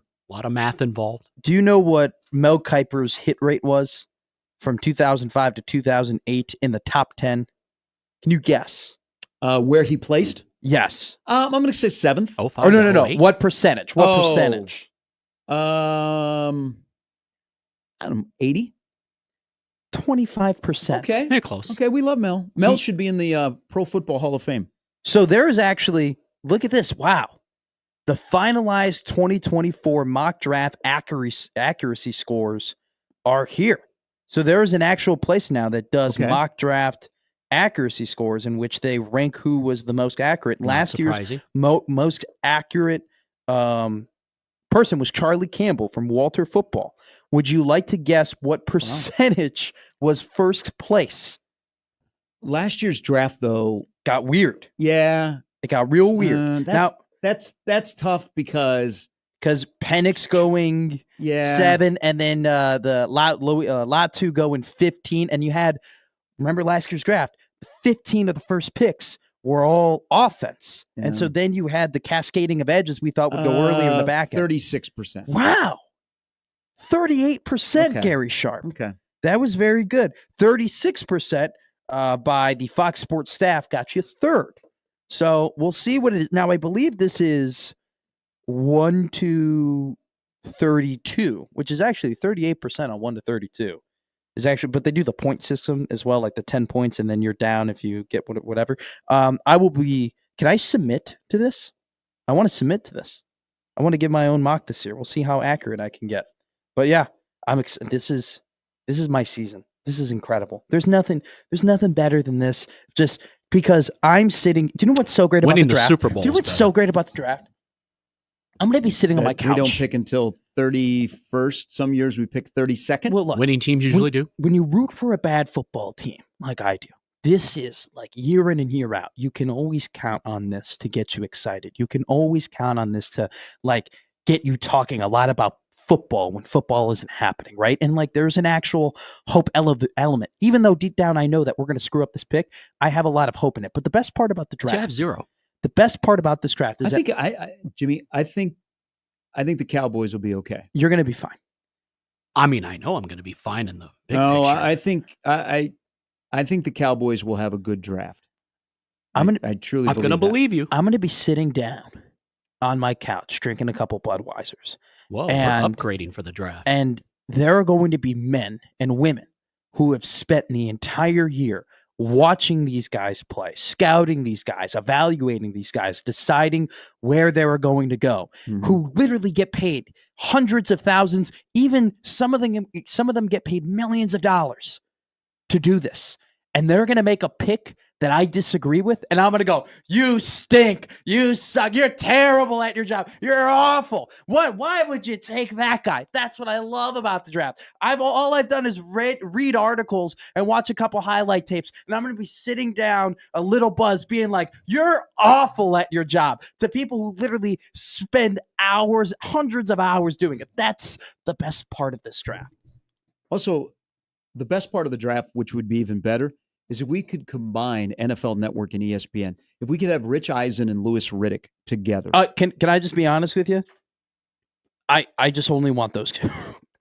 I just only want those two, and like let's bring in Feinbaum every once in a while. No. Let's bring in McShay every once in a while. No. Feinbaum? No. I like Feinbaum.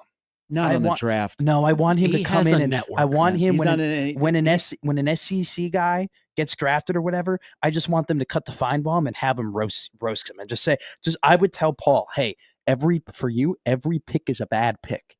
Okay, He'd be on a lot because there are going to be 16 guys from the SEC. Jimmy, Matthew Golden, don't overthink it. You need wide receiver help. He's a 4.29 40 guy. That's fast. Another Longhorn off the board. He'll probably go right after Kelvin Banks, who I think the Niners should pick up. Jimmy, don't listen to him. Don't listen to him. You know I'm who has to have a winning draft? 49ers. 49ers have to have a really good draft. That window's about to slam shut. I think the window is kind of slammed shut. If we're being honest, they had the oldest offense in the league last year, and they failed. The average age was 29 years old. Not ready to go there because CMC. But we'll see if he can. But if George be the Kittle same. isn't buying in, and Kittle didn't show up yesterday because he's probably still in Vegas after WrestleMania in the circuit pool. But the Niners have to have a big draft. So I think with the Niners, it's keep it simple, stupid. 2 easy picks: Kelvin Banks Jr. or Mike Green. Establish the edge or get your replacement for Trent Williams. I wouldn't get a wide receiver here, Jimmy, if you were Dallas at 12, because you'll be getting the second wide receiver most likely, who would be like the 8th wide receiver last year, who'd be like worse than Brian Thomas Jr. Go ahead and get an O'Marion Hampton. Why not? I know it's a little bit high. 12's a little bit high for a running back, but that guy's going to come into the league immediately. He's versatile. He's going to be very, very good. You want another season of Rico Dowdle? I mean, I wouldn't. Go ahead and get O'Marion Hampton, and then make Denver panic because all I've seen is Hampton going to Denver. I mean, that's like a lot to pick at this point. I wonder. I don't even know what they do if he gets drafted higher. If he falls to you, if you don't take Golden, if Golden's not there, McMillan could fall to you very easily. And then do this, Jerry and Steven, be smart in the second round. Xavier Watts. Be a very good draft pick. I would be pleased. You had one. And then you know what? Wouldn't surprise me if Ty Robinson If Dallas has an interest in the fourth or fifth round. See, now you're getting me. I think Houston. No, they don't. You're getting me to buy in. Cowboys don't have a fourth round pick, so it'd have to be the third round or until Saturday. I think Houston's sitting at 89 right now. I think that'd be a really good spot. It's actually 74. Hey, you had one bold prediction, 5 quarterbacks within the top 50. Yep. I'll give you my bold prediction. Jalen Walker, linebacker / edge out of Georgia. He'll end up being the best player out of this draft. I really, really like Jalen Walker. He not only can he come off the edge, but he's also a great off-the-ball linebacker. He hits with physicality. His tape from the Clemson game to begin the year was absolutely incredible. His tape from the Tennessee game was incredible. He's a legitimate. Now, I think Abdul Carter is going to be great as well. Don't get me wrong. But Walker would be perfect for Carolina because they haven't been able to replace Thomas Davis. Thomas Davis was a mainstay at that position with Carolina. I mean, he was there for 13 years, and he hasn't been around for, was it 18? Yeah. That he would be a great addition. I think that everybody's kind of penciling in Genty right now to go to 6 to Oakland, and I think that's because we all think, Marshawn and Pete Carroll may not have a lot of years. They got more problems in Las Vegas, than just having a running back. They need a lot to address. All right, NFL draft tomorrow night, 3-day draft. Robinson, Fedoni, and the angst that North Dakota State will have their third offensive lineman drafted in the first round in the last 5 years, 6 years? Yeah. I don't know. And Nebraska, yeah. It's Gary Matt, 1620 The Zone.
All right, email into the Equitable Bank inbox where they take a banking personally. Old man Doug and the whole gang. This is from diehard Nats fan David, also diehard Nebraska basketball fan. Two openings for Nebraska. If Jimmy needs a foul pole ringtone, I can get him the one from the 19 World Series that Howie Kendrick put off the right field pole in Game 7. That seems to be a little bit of jab at your favorite baseball team because that's that night when the Nats beat the Astros. Yes. No. Yes. Is Garrett Cole still warming up? He's still warming up. I feel so bad for the Nats because that was a World Series that got forgotten about because, when you got spring training, COVID hit. I didn't forget Max Scherzer. Fantastic. Thinking about it, like Soto. Wouldn't you say three of those 4 2019 champions are ones who get forgotten about? Like you forget about the Nats championship. I remember the Super Bowl. You I do remember the Super Bowl, but they didn't get to go to the White House. Mm-hmm. Now they will. You forget about St. Louis a little bit and them winning the Stanley Cup. And then I feel like that Raptors title is very much is like a very random blip of like, oh yeah, I don't remember that happened. Like, oh, they got injured. Like that whole year was a weird year of champions. Yeah, sometimes champions are not memorable. Some people had to be reminded last night that the Florida Panthers won the Stanley Cup last year. Yes. They were a wagon last night against Tampa Bay. I forgot. Did you see them? They got skill. They're physical. Matthew Tkachuk came back last night. They were throwing rats. Did you see them walking into the like they did the shot of the whole team walking in, and they just looked like sharp, dapper. They looked locked in. I was like, oh my God, Seth Jones is on this team. Oh, yeah, Brad Marchand's on this team. Like, but people forget that's the defending Stanley Cup champions. They played like it last night. So if I had there's a couple of things like the best sounds in sports. If you ever get a chance to go to an empty ballpark and see batting practice, with wood bats, it's therapeutic. That's a great one. A puck that ricochets off the pipe or the crossbar, mainly the crossbar. Yeah. A swish, like we all have. Effects feeds on radio broadcasts. How they mic the rims in certain arenas, like in Dallas. Yep. When they fire up the top fuel dragster. But I'll give you another one that I've added to this list and never thought about it until I went to my first professional fight where I sat where I could be hit by spit. When Bud was starting to take off, we go to all the Bud fights. Yeah. And we're lucky enough, because they will credential it's Bud. Tom, Dick, and Harry. So you're sitting close to the ring. The sound of, in boxing, a glove hitting the face of the opponent is a sound. That is one of those sounds in sports that I will never forget. Yeah. And it wasn't Bud, but it was like the fight before. It might have been Steven Nelson. He popped a guy, and we were sitting close enough, you could hear the glove hitting the face. Shoot. And I'm like, add that to the list of great sounds in sports. There are two sounds within boxing that I immediately think that I love immediately as well. First off, the bell. Obviously, the bell being rung, right? Especially for a big fight. That's a great sound. Ding. I love the 10-second warning. The little clapper where they go.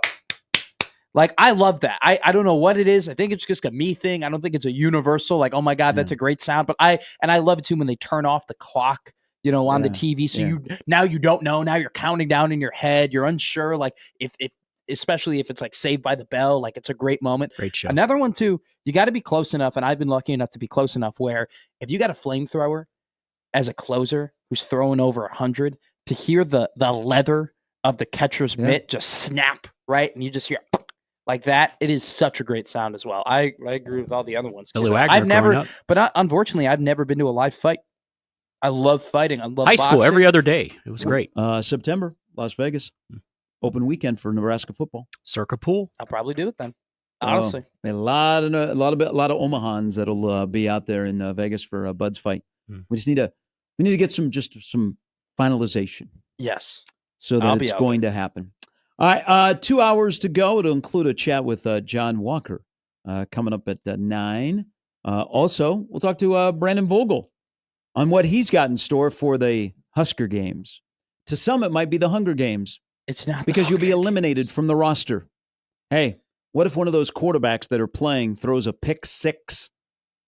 He immediately is escorted to the portal. You remember? There's a table over in the corner that's got Nebraska compliance, and they're sitting there with the paperwork, and they bring the player over and they sit him down and they fill it out, and the camera is like watching the whole thing. It's like reverse signing day.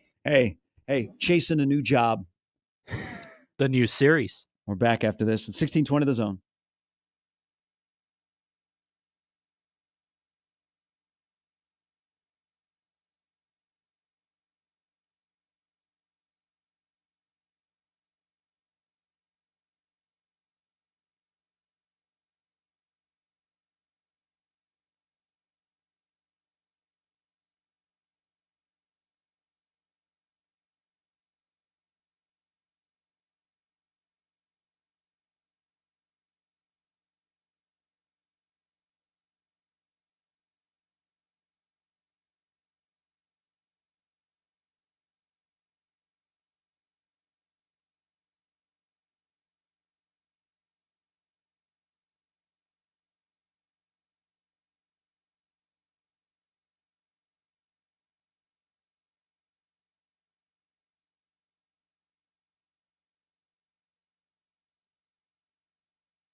All right, college baseball yesterday. Creighton defeated North Dakota State. Creighton plays today in Sioux Falls, the home of the Canaries, against South Dakota State. Nebraska lost to Kansas last night 4-0, and whoever's in charge of base running on the Nebraska staff, shoot their ass to the moon, because that is one of the worst base running teams I've ever seen in baseball. College, youth, pro, whatever. They are horrendous. They had two guys thrown out, bottom of the first last night on a double steal. They had Jeske got picked off a second in the third inning. It has been a common theme. It is atrocious. And whoever is in charge of that should not be collecting a paycheck at the end of the year, because it hasn't gotten any better. Will Bolt said in the postgame, he goes, I've literally never seen that. Because I literally have never seen someone. I go, it killed him in the bottom of the first inning. I go, neither have I, Will. Well, you're playing, and Kansas is really good. They are. Like Kansas, Baseball superpower. Kansas has got a shot here. And it's great because Kansas has, Dave Bingham in the 93 College World Series a long time ago. They've wandered through the Sahara. They turned the program over to Rich Price, and they didn't really care about baseball, so they didn't make a move. They're good. But if you're playing a team like that, who is exactly who Nebraska should be, that looked like a team, two teams playing last night. One that is a 500 team that's got, you never know what or who's going to show up because the bullpen was good. Dylan Carey is struggling again. They got nobody that's in the top 50 in batting in the Big Ten. I mean, they're all over the map. But they last night looked like a team that is NCAA worthy and could be a super team in KU and a team that is strictly 500. And if you're the team that's 500 and you're playing at home and you have a chance to pull off an upset, and it's not like Nebraska's getting an at-large bid, but still it's a feel good and you continue. You now won 3 in a row. The base running, the bottom of the first killed that. But I was impressed by KU. That's a team. I don't know that we'll see them in Omaha. Yeah. But that's a good team. Now, who will see them in Omaha? Did you guys get on the pre-sale for the College World Series tickets yesterday? I did not. I work at a station that could probably take care how of it. did we don't I don't think we have tickets anymore. Oh, that's true. We used to have tickets. I don't know what happened. Or we sold them to the scalpers. I'm not sure. Probably. We used to have a ton of College World Series tickets. But yesterday was the pre-sale. How'd that go? I got a screenshot from somebody that was in the queue. They were 13,471. They were trying to get tickets to the championship series. Yeah. Now the general public sale, is it this weekend? But the pre-sale was yesterday. There are a lot of tickets that are gone, or they are holding tickets to release to the general. The secondary ticket sites for the College World Series are already through the roof. But wait, just wait. SeatGeek 15 minutes before. So I don't know that works for the College World Series. Like my guys over at Tickets for Less usually have good deals. But once they set the schedule, you got to act quickly. Mm-hmm. But those afternoon games, if it's 145 degrees. But I did notice tickets can be acquired. I did notice the secondary market for College World Series tickets are already pretty high. So good luck to anybody that is doing the general sale, because the pre-sale yesterday, tickets went pretty quick. Now, there was some sadness around the College World Series yesterday. What is that? What was the sadness? Mike Patrick passed away at the age of 80. Yes. Voice of the College World Series. Great broadcaster, better man. I wish, other than holding the door open for him in the Rosenblatt press box bathroom, I didn't know him at all. But you think about like ESPN, like the glory days of the beginning of ESPN. One of the first voices I think of. Well, he was our Sunday night friend. Yeah. Sat back half of the season. So I was thinking about this about Mike Patrick, and I always loved his delivery. Mm-hmm. And here's a guy that is synonymous with the College World Series at Rosenblatt Stadium. He did the voiceover of the video of the final game at Rosenblatt Stadium. Mm-hmm. He also struck me because I don't think Carl Ravitch is this way. Mike Patrick loved the College World Series. He was happy to be there. You could tell. He loved being in Omaha. He loved being at Rosenblatt. He loved the College World Series. I don't necessarily get that from Carl Ravitch. That's why I don't understand why ESPN doesn't allow Tom Hart to come back. I know that Ravitch has it in his contract, which he's got to do the College World Series. But he never strikes me as a guy that likes being here. That's our event. And Mike Patrick was one of those announcers. Sean McDonough was the same way when he would do the CBS championship game. Or that first Saturday that CBS would carry that noon game. Mike Patrick loved being in Omaha. Mm-hmm. But as I was thinking about his career, like what sport is he most synonymous with? I mean, ACC basketball with Vitale. So back in the glory days. So those big the glory days of the ACC in the 80s of the Ralph Sampson. Mm-hmm. That's on the board. Like those big UNC Duke games, mm-hmm. like were when you read about everything that he's accomplished. Those are some of the things that pop up immediately about his involvement in those games. But when you are the first ever announcer for literally what is a cultural phenomenon which is Sunday Night Football, because Sunday Night Football is it's more than just a game. It's more than just one football game. It is a gathering of like people at the end of the weekend. The noise, the music, the setup, like it brings back memories of when you were a kid. Like you remember. Christ, I haven't done my homework yet. Yes, exactly, Jimmy. Like and you have like school memories of Sunday Night Football that your team isn't even involved in. You just remember some games and some plays and some moments when you were the first ever voice of that, when you were like the pioneer of that Mike Patrick was, like one of the best 3-man booths ever. Like that is, I feel like that's what he will be, known for the most, because of just how important that event is to sports in general, especially football. Here's a text I got yesterday, Gary, and I thought of you because this is stuff we talk about. He would always open every broadcast, "Hi, I'm Mike Patrick, and it's great to have you with us." And you really believed it. Yeah. It felt, well, all right. He was someone who, like when I say to do the College World Series, you have to love the College World Series because you have to deliver that and sound happy. Mm-hmm. I mean, a lot of people that watch it on TV don't have an interest in college baseball, but they see the event in our town and they come here. Whenever he was doing the College World Series and really anything he did, his delivery was fantastic because he always sounded happy. Like, you're right about the basketball, what you and Matt were saying when he was doing it with Vital in the heydays of the ACC. Like, he always sounded happy. Like, I don't know that I would put him in the category, just me personally. Like, when you heard his voice, it was a big game. But I always appreciated that he sounded But I was happy. watching. But back to something you said about a 3-man booth, which, we've tried a lot of times with a 3-man booth. It's hard. Whether it be with Nebraska football, whether it be with Monday Night Football, whether it be with our baseball. We get it a lot in basketball. Like, I don't need Doris Burke, Mike Breen, and Richard Jefferson. Right. I miss JJ Redick.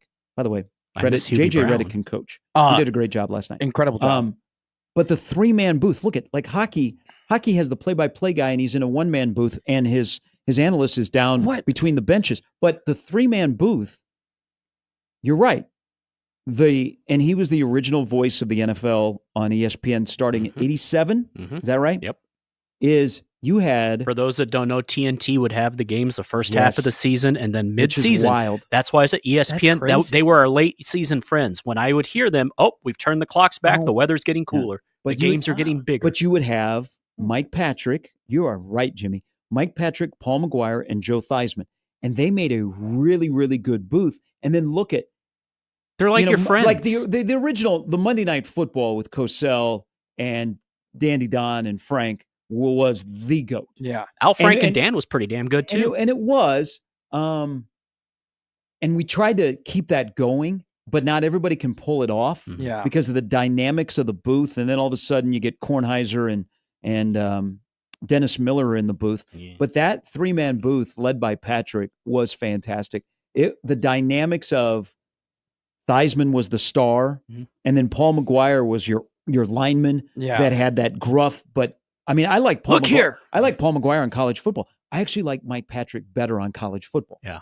So for me, it's funny. You guys talk about all the 3-man booths. There's really only one 3-man booth that I can really think of that like I loved and I grew up with, and that was Doc, Eddie, and Pierre for hockey. Yeah. I mean, they were really good together. And I just don't understand. Like, there are certain sports have certain booths and have certain setups. Like, I agree. Like, I want a 2-man with basketball. I want a 3-man with hockey. I want a 2-man and a sideline reporter for football. So I don't understand why they got Ray Ferraro is not even up in the booth with, McDonough, or why they have it just does not. Before our time, Dick Enberg, Al McGuire, and Billy Packer was really good booth. But you go. You don't like a 3-man booth with basketball.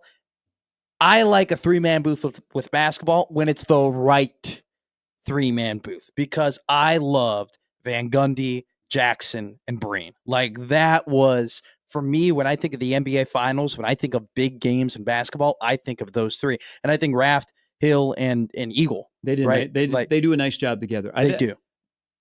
I think Bill Raftery makes it easy to do a 3-man booth. Yes, easily. But because he's the star, but you would never know it. Now, who is with Harlan in the college basketball? Stan Van Gundy, and I was just talking to him the other day. I think Dan Bonner. That's right. I miss Stan Van Gundy. Stan Van Gundy should get a head coaching job in the NBA. He's done one hell of a job with the Clippers. Or his brother. Or his brother. Jeff is with the Clippers. Oh, sorry. Stan's Jeff. on TV. Yes. One of the biggest additions to Ty Lue's staff. Yes, by far. So there's not enough people are talking about that. There's a couple of things about Mike Patrick, along with, all the tributes that are out there. He is the voice of the Music City Miracle. Yep. They would call that Saturday playoff game. I was at one of them when the Cowboys lost to the Cardinals. It was about the only good thing about that day. But a year later was the Music City Miracle. And they would do for kids that don't remember those days, they were the equivalent of, they would have called the 3:30 Texans game. So that's what that wild card game was. Yeah. That particular year, ironically, the Titans, they got that game. What is when you guys think of when you think of a big game, what is the first voice that pops into your head? What sport are we talking? Honestly, just any sport, just any, what is big game? What's the first voice that comes to your head? Well, I'm going to current guys. Vin Scully is one. Yeah. You remember Vin Scully also did the Masters. Get all Nebraska here because they get it. Keith Jackson. Right now, Jim Nance. Yeah. Al Michaels still has it, even though he doesn't have the fastball. It's still Al Michaels' voice is on a game. But back to Mike Patrick. So the Music City Miracle, he actually has not only the connection of doing the College World Series for a long time on ESPN. He was when Nebraska first played at the College World Series, he was behind the mic. That's the series that I held the bathroom door open. It was a tiny bathroom there in the press box level of Rosenblatt. You'd go in there and Joe Morgan would be just loud as can be as he was urinating at the urinal. But Mike Patrick also has, I don't know, I want to throw out the word iconic, but it is one of the bigger plays in the history of Nebraska football. He is on the call of the Quincy Enunwa Gator Bowl 99-yard touchdown pass. Was nice. Yeah. This is an iconic voice. That's good recall on that one. I did think of that yesterday too. You also, we're reminiscing here about the great days of broadcasting, and now there are so many games on, and there are so many young announcers that are really, really good, but I also think there are some young announcers that are just in it to be on TV, and they don't love the sport. And they're not that good. Let's just be honest. We had. I'm just telling the truth. We had in college football, we would have Saturdays where you would have maybe Ron Franklin start the day. Rest in peace. He was Brent Musburger in the middle of the day, and Mike Patrick at night. And if you didn't get Brent, you got Brad Nessler. Yes, some of the heydays of college football. Just don't think you can really it's just. You don't have those we were lucky. Names like that, or you don't have those what are the young names that you really think of right now, as announcers that you're oh, we had this guy and then we had this guy. I think Noah Eagle. I'll give some love to Joe Davis. I think he does a hell of a job. So Joe Davis and Noah Eagle. How about Joe Davis the other day had to call a Dodger walk-off loss because he was doing the Rangers-Dodgers game on Fox the other day? That's crazy. Look, Joe Davis, though, I think does a really great job of being in the middle, because you have to call a lot of Dodger playoff games, right? And he is the main guy, and they're always competitive. I've always thought he's done a good job of walking that tape, of walking that line and not being he had the impossible task. And he's just been. I mean, they're lucky to have him in LA, and he's been great on Fox. I think of Noah Eagle, and I think of Joe Davis, and those are the really two young broadcasters where I'm all right, those guys are the future. Outside of that, I love the LA Clippers radio guy. He's a really young dude. He's 24 years old. Carlo Jimenez. He's really, really good. He's really good. That guy's going to be you remember the name, Carlo Jimenez. That guy is going to be he's no Ralph Lawler. I'm smiling because I know him. Yeah, he is awesome. He graduated from USC. Yes. He's funny. He is a new type of broadcaster. He's got a lot of the catchphrases and whatnot, and I understand why maybe some of the older audience won't love the nylon and all the different verbiage he uses. When he gets to TV and he lowers it a little bit, I think he's going to be incredible. He prefers radio. Yeah, does he? Yeah, that's why I like him. Hell yes, he is. He's a TikTok star. Yeah, he is. That's his part of how he got the job. He's awesome. Man. Now, the unfortunate thing, and was this was the beginning of the end for Mike Patrick? Brittany. So the weird I was watching the that game at a Georgia pizza Alabama Saturday night game. place. September 22nd, 07. Thank you. What a fabulous, wild. It was a good game. College football season 2007 was. I liked it. Yes, he asked just in the middle of the game, and we should have asked Todd Blackledge about it when he was here. Todd Blackledge was in studio a couple weeks ago. What do you think Britney Spears is up to in the middle of the Georgia-Alabama Saturday night game? It was in overtime in Tuscaloosa. Yes, it was nut-cutting time. It was Alabama had just kicked a field goal, right? Yep.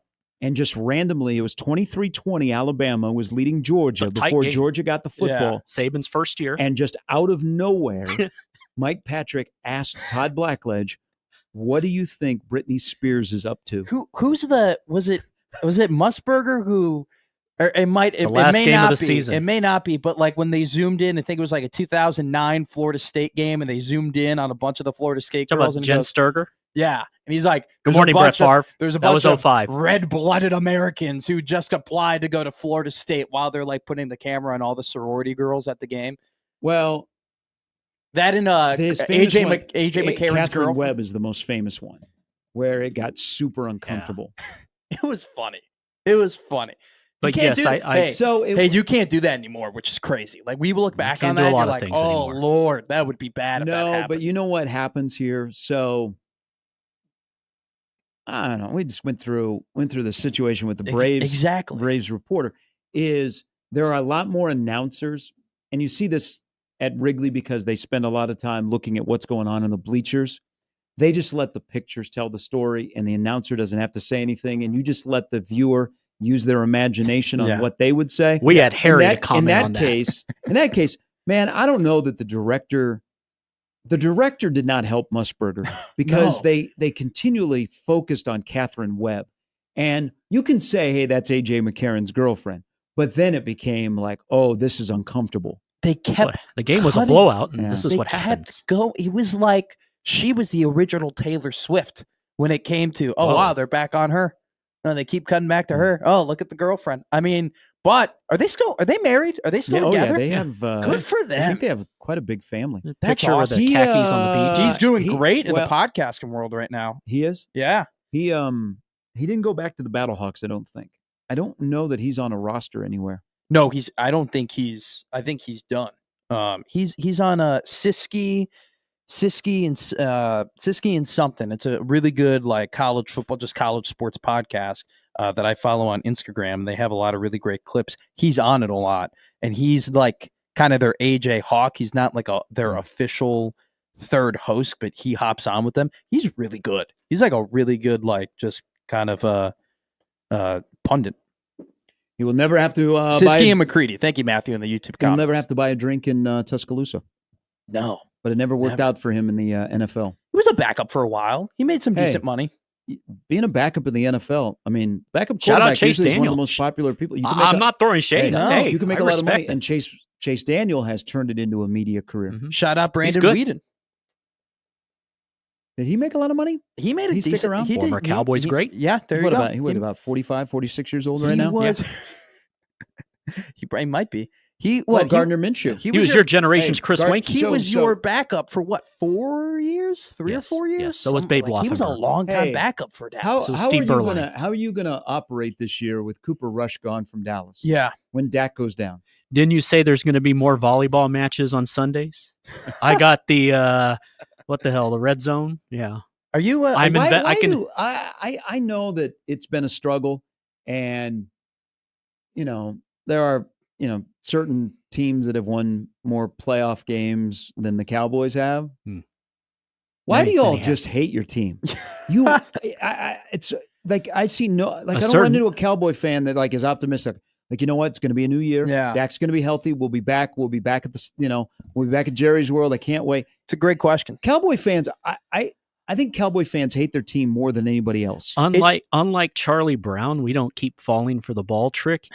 We prefer you just kick Lucy instead. See, is it harder being a Cowboys fan where you do have a good team and it is a pretty well-run franchise and you do win a lot of games, yet you can't power through, or is it harder to be a fan of a team that just is bad?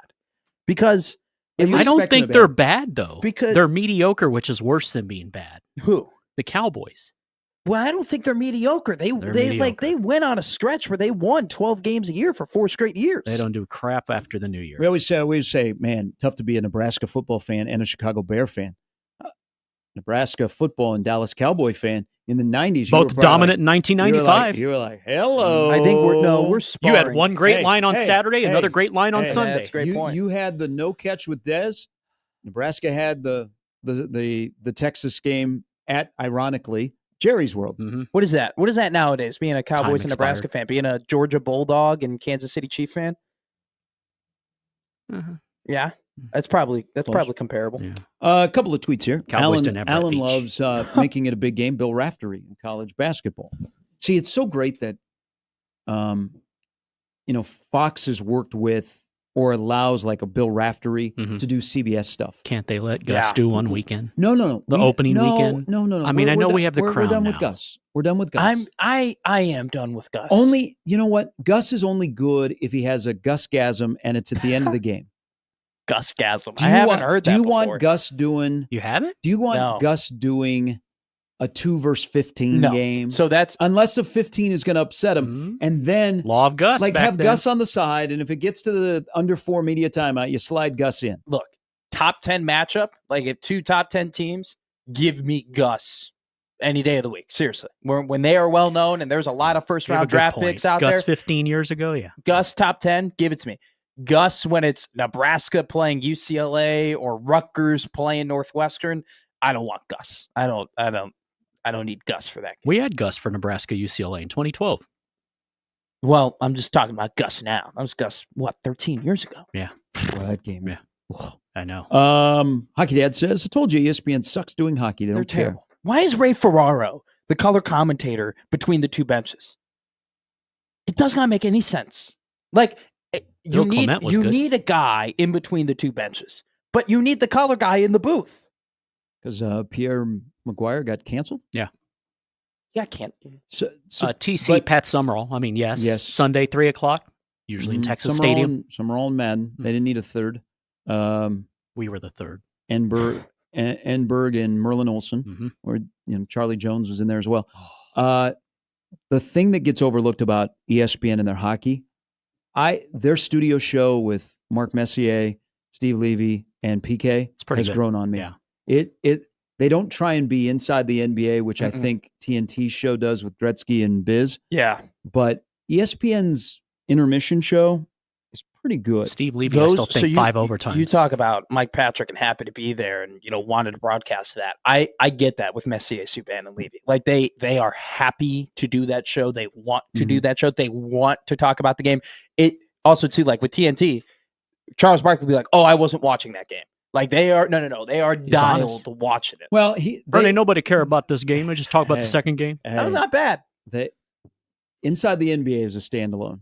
We're there for entertainment. Chris writes in. Shout out Shaq. We've all been there. See what they did? They see what they did last night? Yes.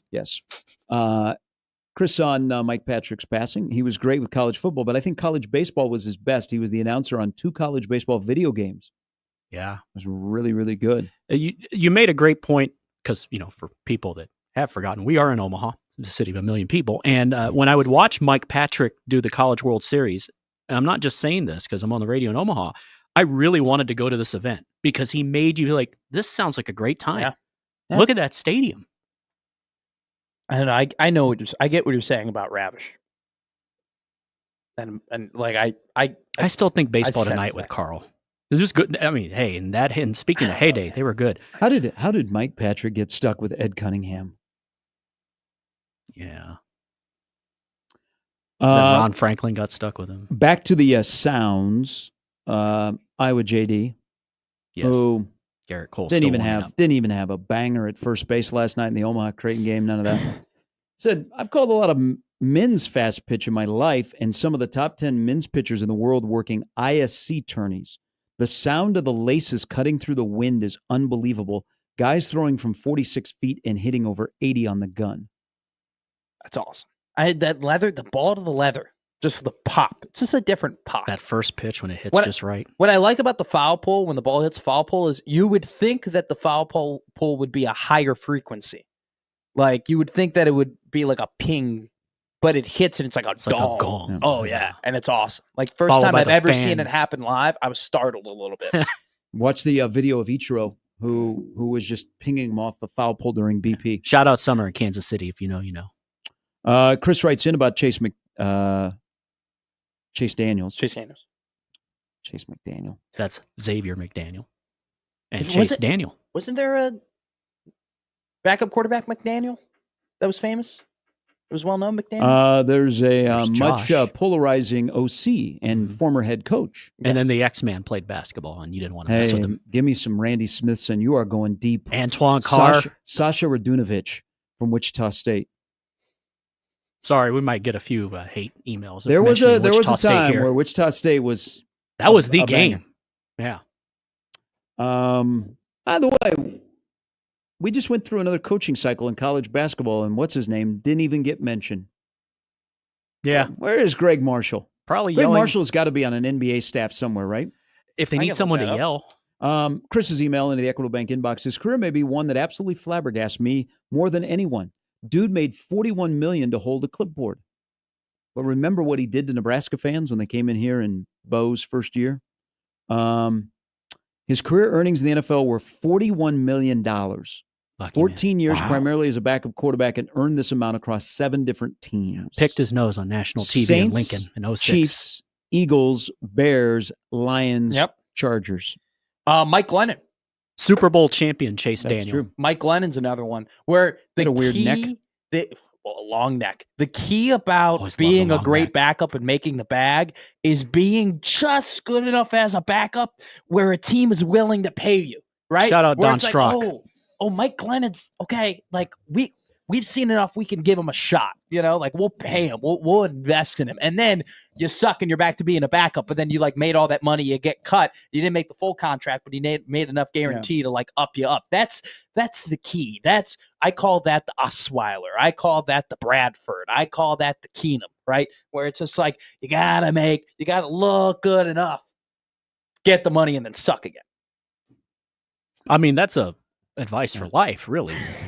When we come back, the portal is closed in basketball, but even though there's now a guy from Pittsburgh that just put his name into the portal, has played 5 full seasons, 150 games, 3 years at Rhode Island, and the last 2 at Pittsburgh. Not currently eligible, but in the portal. 150 games. Will Nebraska go portaling at all in the spring? We'll get the latest vibe coming up when we return. Coming up at the top of the hour, John Walker. I'll try and make some sense of guys that are out of eligibility being in the portal. Stupid. Welcome to college athletics. Brandon Vogel as well on 1620 The Zone. That's all still to come till 10.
All right, so it's Wednesday.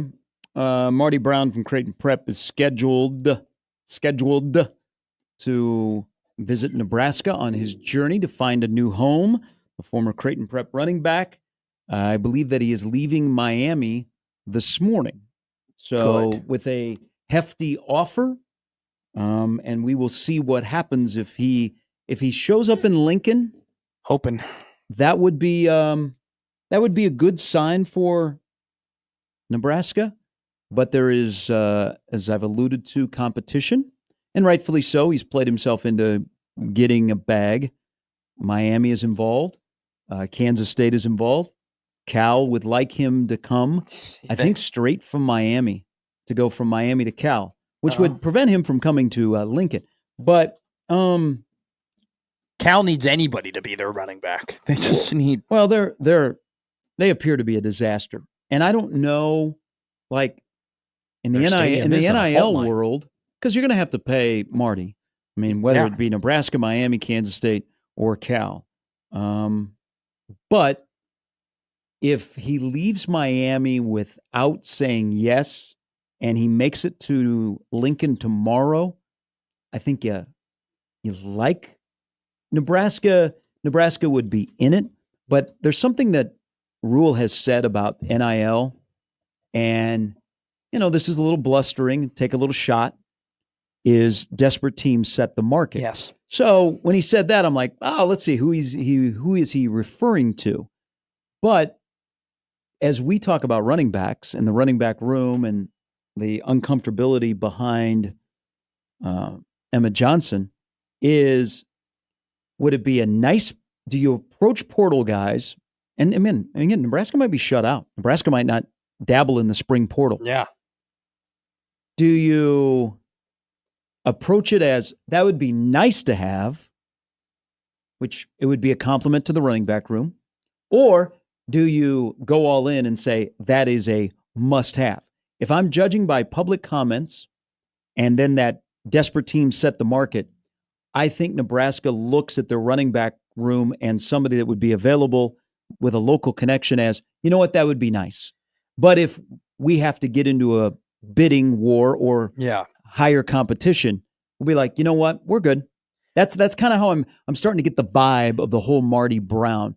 But if he's in Lincoln tomorrow, that's at least a sign. But who knows at this point? I get a similar vibe, but at the same time, the fact that they're going after him to begin with should reflect what they think about the current state of their running back room.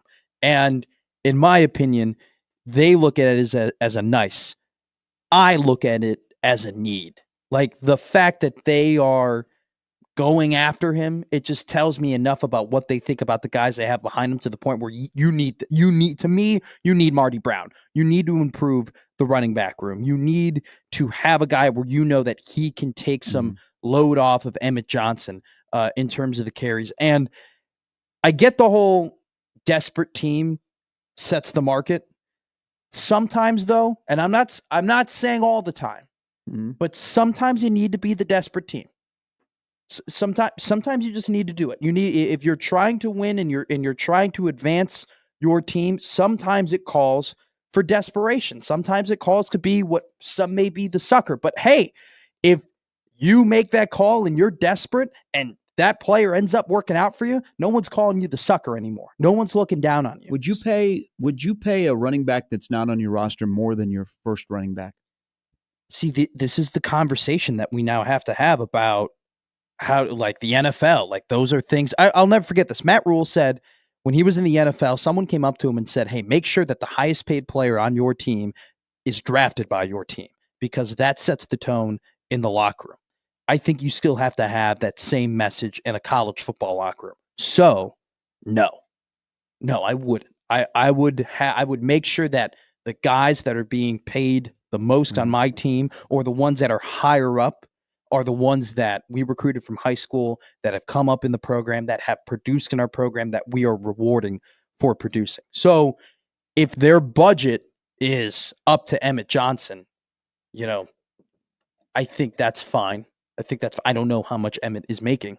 I just think they look at him, and this is, the one thing advantage of having a guy like Marty Brown is he has 3 years of eligibility. Yeah.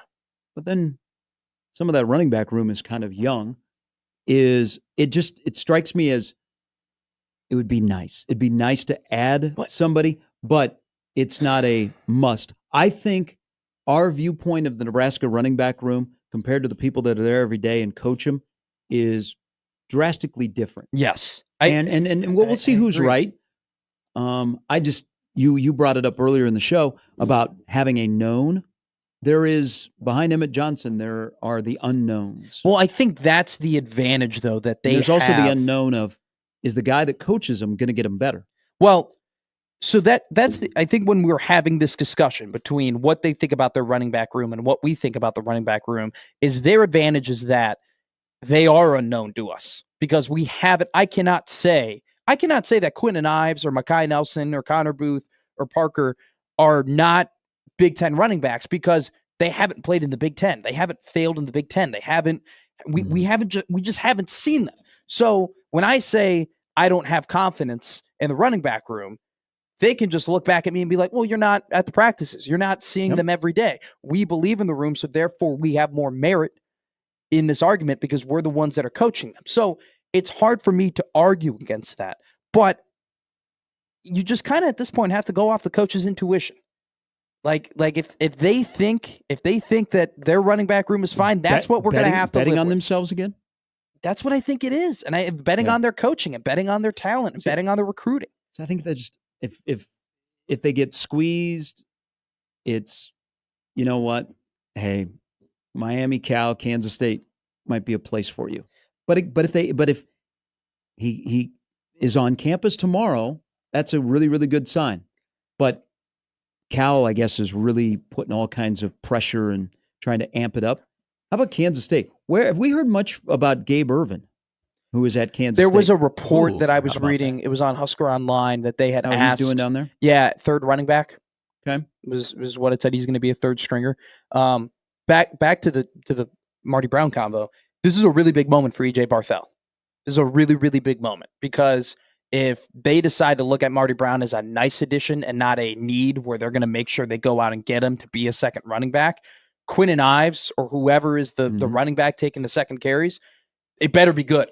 They better be good enough. They better be ready to go because if they're not, it was your decision and it was your, it was your decision to put this team in this situation, to trust this guy. You evaluated this guy and you believed that you didn't need another guy who was proven in the FCS could come in and be in your running back room. So if this is a big moment for Barthel and how we view him, because if they don't end up getting Brown and these guys aren't ready to go, I mean, it's going to be, I don't want to call it damning, but it's not going to be a good look.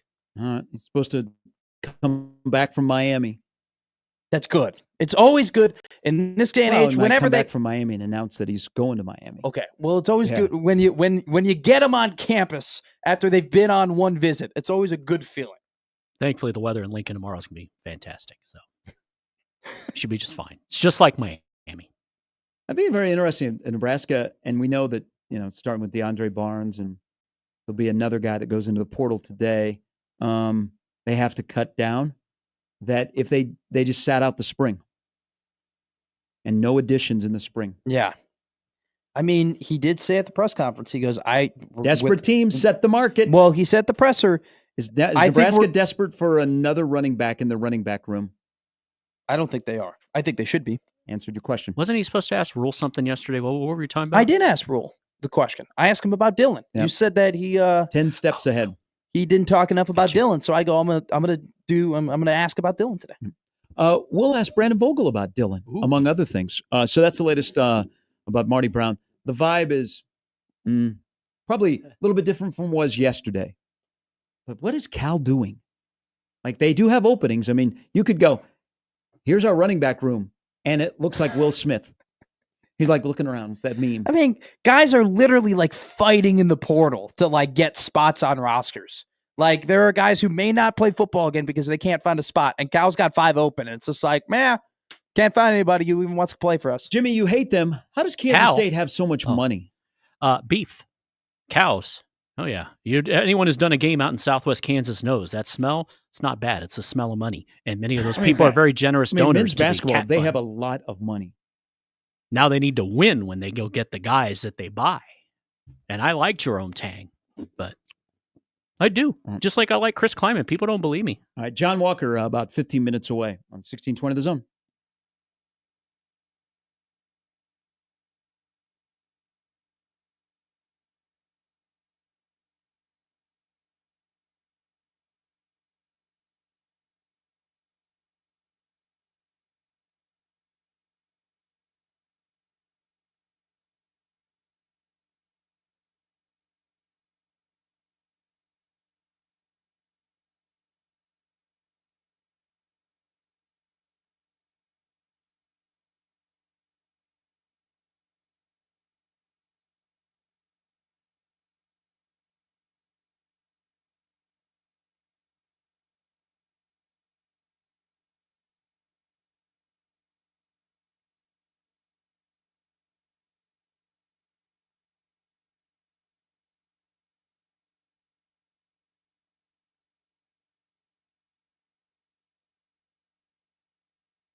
Hey, is there a prop on your McSports book about Aaron Rodgers? So let me just paint a scenario for you because remember when the draft was in Cleveland and what Aaron Rodgers pulled off in the morning? He created some headlines. No, I don't. I don't remember. We rustled some jimmies in Green Bay.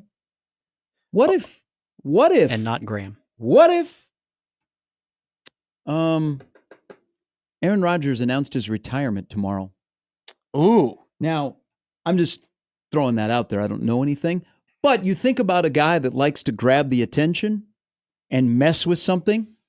It's now 3 days.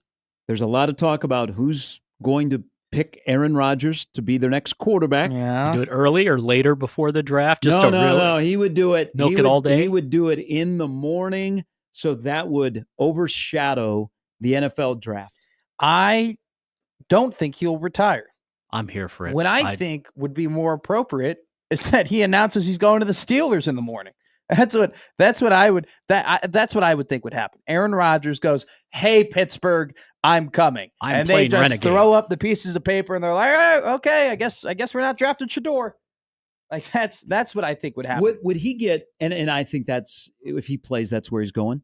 Would he get more out of not doing anything with Pittsburgh, and then Pittsburgh gets ready to draft, and Shador is there, and they don't draft him?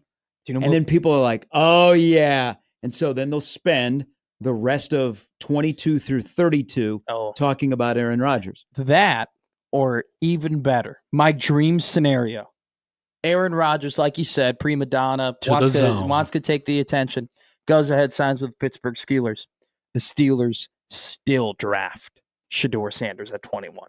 Now, it would be smart. I mean, that would be. What will Rodgers be, 41 when the season begins? Yes. So he's not going to be a long-term. No. Yeah, people get hurt at that age sneezing. And you haven't. It would be your first serious bridge quarterback between Big Ben to, well, you'd be drafting again. I mean, you thought he had Kenny Pickett and you'd be on to Shador. I don't know about this. Can be interesting with Mike Tomlin. Mike Tomlin might become the Doc Rivers of the NFL. Got a title. He's going to blow a 3-1 lead. No. Then you have that one bad year, and everybody's going to blow up the Bucks, which they should. They look old and slow, and Giannis looks miserable. But at least, well, yeah. The Milwaukee Bucks imploding since them winning an NBA championship will never be a 30 for 30, but there definitely should be some doc about it because it's absolutely incredible how they've fumbled that entire situation. Much like how injuries robbed Sidney Moncrief. At least Tomlin went back to a Super Bowl. You know, like he won it and then he went back. Well, what he won in 2008? Oh no, he went back in 2000. Doc went back in 2010 with the Celtics. So maybe I don't know. I love Mike Tomlin. I don't like you comparing him to Doc Rivers because I don't like Doc Rivers. But I don't know. It's just so much of a different sport. More of a Randy It's so Whitman much guy. harder. I feel like it's so much harder to be consistently good in football year in and year out than it is to be consistently good in basketball.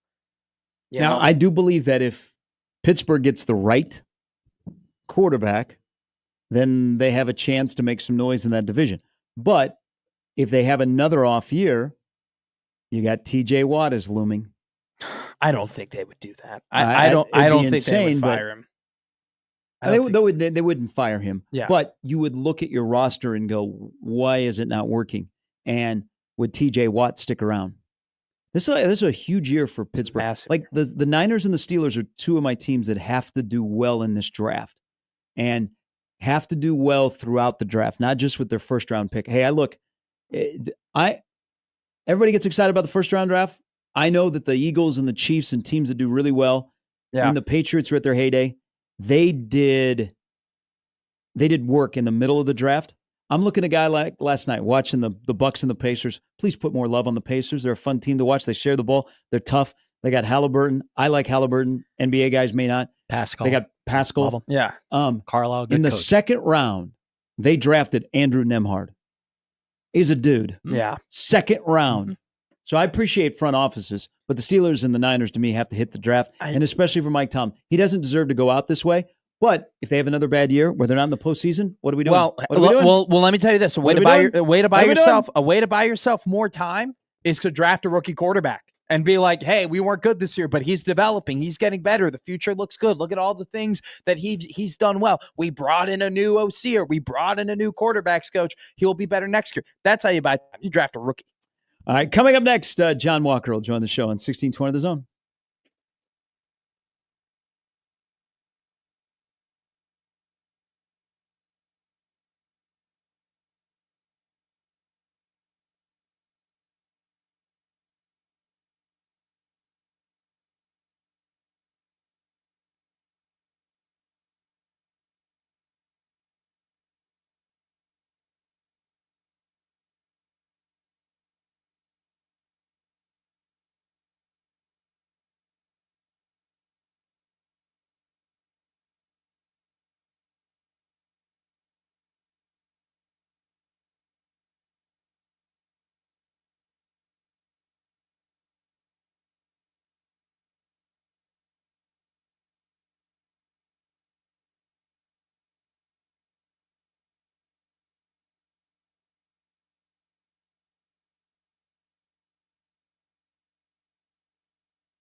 And this is John Walker from the Omaha World Herald. Good morning.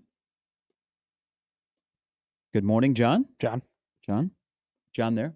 John, good morning. John? Yeah, I muted myself so I wouldn't echo, but that didn't work out too well for me, huh? So I guess it is. I guess it's that early. Good morning, guys. Good morning. Welcome to the portal officially being closed. You can still go shopping, but you cannot enter the store. Like where they make the announcement at Kohl's. Kohl's will be closing in 5 minutes. Please make all your purchases, bring them to the checkout. But they close the doors and people can't come in. So the portal is closed. And I think you'll get where I'm going here because this kind of bugs me. And I'm going to use two guys that are going to be newcomers at Creighton in the fall. If you're stopped on the street, which many are, a lot of Creighton fans love you on the beat. Are you more likely to get questions about the addition of Hudson Greer or Nick Graves? Oh, Nick Graves, absolutely. Is that wild though? Yeah, no, it is. It is. It somewhat makes sense, I suppose, because we like Hudson Greer committed in September, signed in November, so like we've had months to talk about Hudson Greer and this, that, and the other, and he's been at games and been on campus since he signed. So everybody knows a little bit about Hudson Greer, quite a bit about Hudson Greer. But I think a large part of it is most people just assume that a lot of freshmen are ambiguous to begin with. Oh, they'll come in, and if they're good, cool. If not, well, they're freshmen. Yeah. But I think a lot of people know, like, okay, we needed to have a veteran point guard to come in this year, and we went and got a guy from Charlotte to replace Stephen Ashworth. I think that's where a lot of people's mind jumps to. So I'm not surprised. It is wild, but I'm not surprised. More talented roster, this year's or last year's? Top to bottom, this year's for sure. It seems like I tweeted a mailbag literally right before you guys called, and somebody asked about what could the rotation look like next year, and I said, well, top to bottom, the roster is probably more talented, but the thing is, Greg McDermott hasn't played more than, now I'm not talking about the people who come in and play 3 minutes a game, okay, 4 minutes a game. Greg McDermott has not played more than an 8-man rotation, and I mean a legitimate 8-man rotation, since like 1920 or 2020.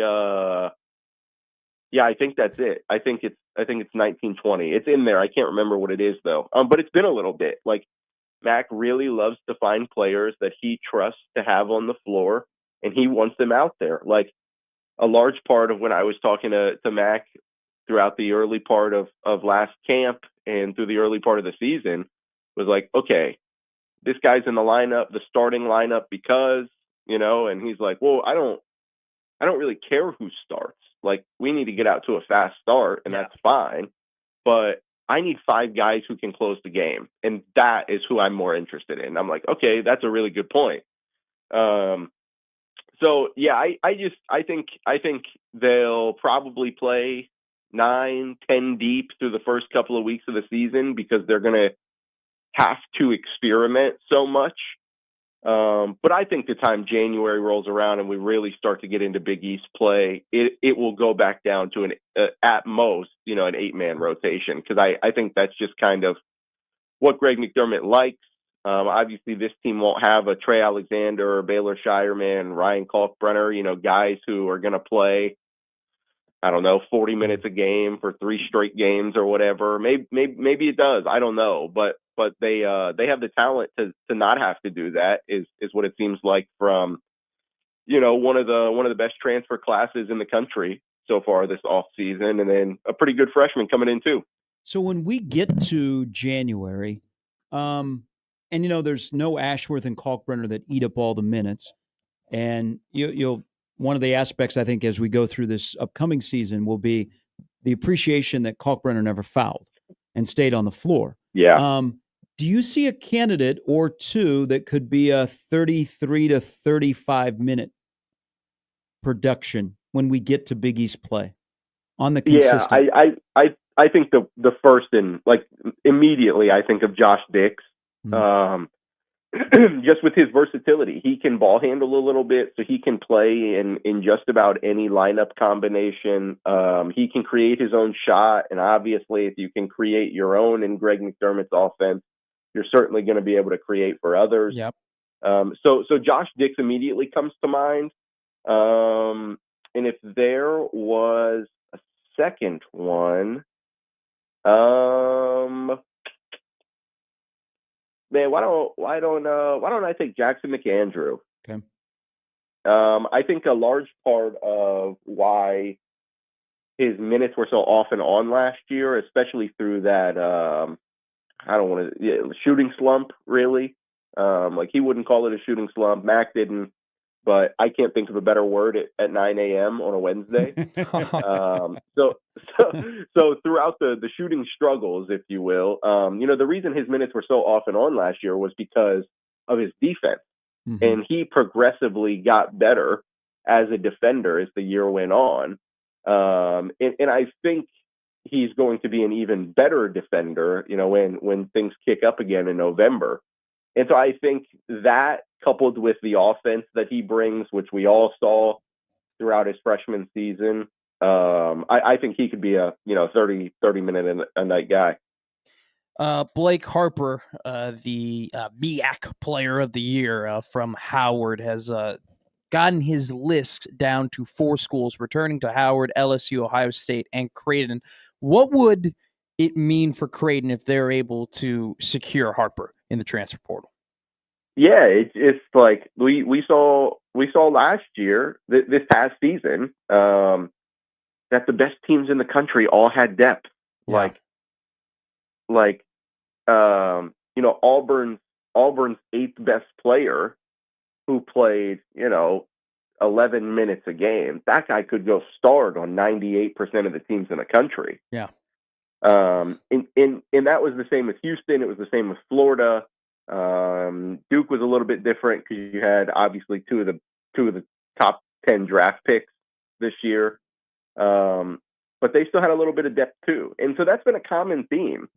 And when you only play, 6-7 deep, and another team is bringing fresh legs off the bench for 40 minutes, talented fresh legs off the bench for 40 minutes, you feel the effects of that. That's why Auburn wore teams down all year. And I think Creighton has kind of realized that. They're like, hey, this is going to be different anyways. Let's go load up on talent. Yeah. Because, oh no, we have a problem that we have to figure out who's going to start at the 3. You know what I mean? Like, that's a good problem to have. And so I think it, makes your roster top to bottom that more thoroughly talented, and 2, creates competition. Like, think of the 3. You would have Hudson Greer. Hudson will play the 2 and the 3, it seems like, but you would have, in theory, Blake Harper, Hudson Greer, and Jason Green all competing for minutes at the 3. Mm-hmm. Every single one of those guys is going to be better because of that competition. Yeah, it'll be to sort out the rotation and the style they want to play. It'll be fascinating. John Walker of the World Herald joining us. Let's look big picture at college basketball with the portal closing and also a tie into Creighton, because I keep hitting refresh on my website. I look to see who's in the portal, because the portal closed last night at midnight, and there will be, once the paperwork clears, there will probably be a name or two that you go, oh. But there's also over 250 guys that are in the portal that are out of eligibility. Do you think we'll see Jemiah Neal's name in the portal to protect himself in case in the middle of the summer they say, yep, everybody gets 5 years of eligibility, and the next thing you know, Jemiah Neal is back in Omaha? Do you see a scenario like that? And also, your thoughts on what the hell is this, John, that we have players that have no eligibility that are in the portal, and we might have a point where guys can just play 5 and 5.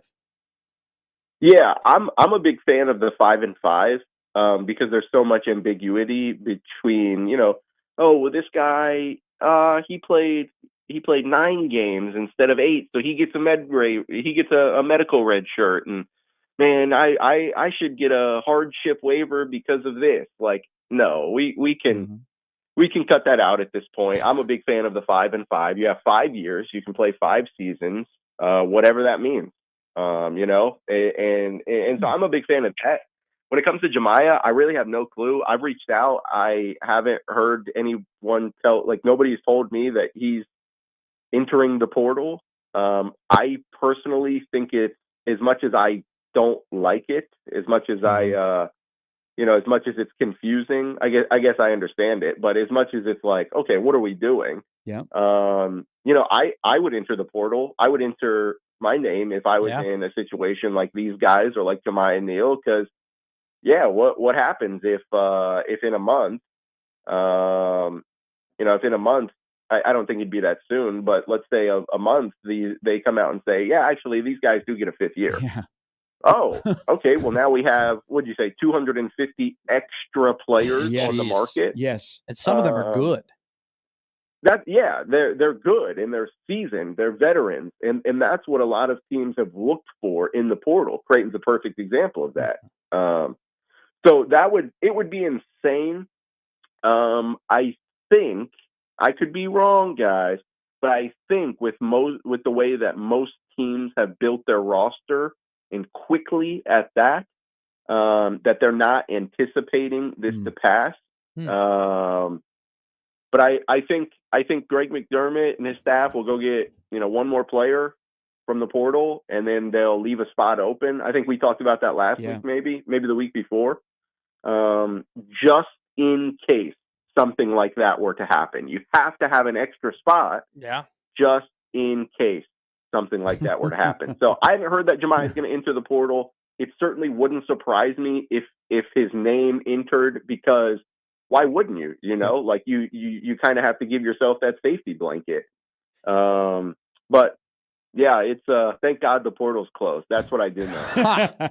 In your opinion, if this were to happen, if these 250 guys who no longer have eligibility were allowed to play, what do you think is more likely? That some teams are like, sorry guys, we can't, like, not all 250 of you are going to be able to play because we have so many roster spots filled and we've spent so much money? Or do you think there'd be an arms race to get as much money as you possibly can to get some of these guys on your team?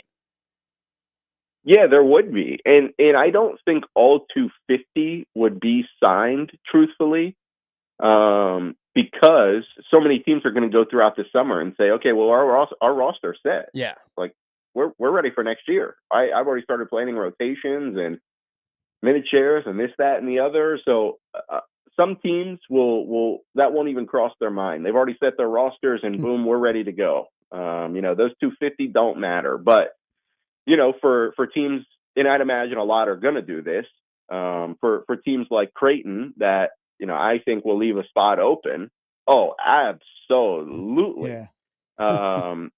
Who's another one? Dante Maddox Jr. from Xavier. Like, he's another one who entered the portal. Creighton recruited him when he transferred from Toledo last offseason. And so let's just say Jemiah Neal was like, yeah, I'm good. Like, I know that I have 5 and 5.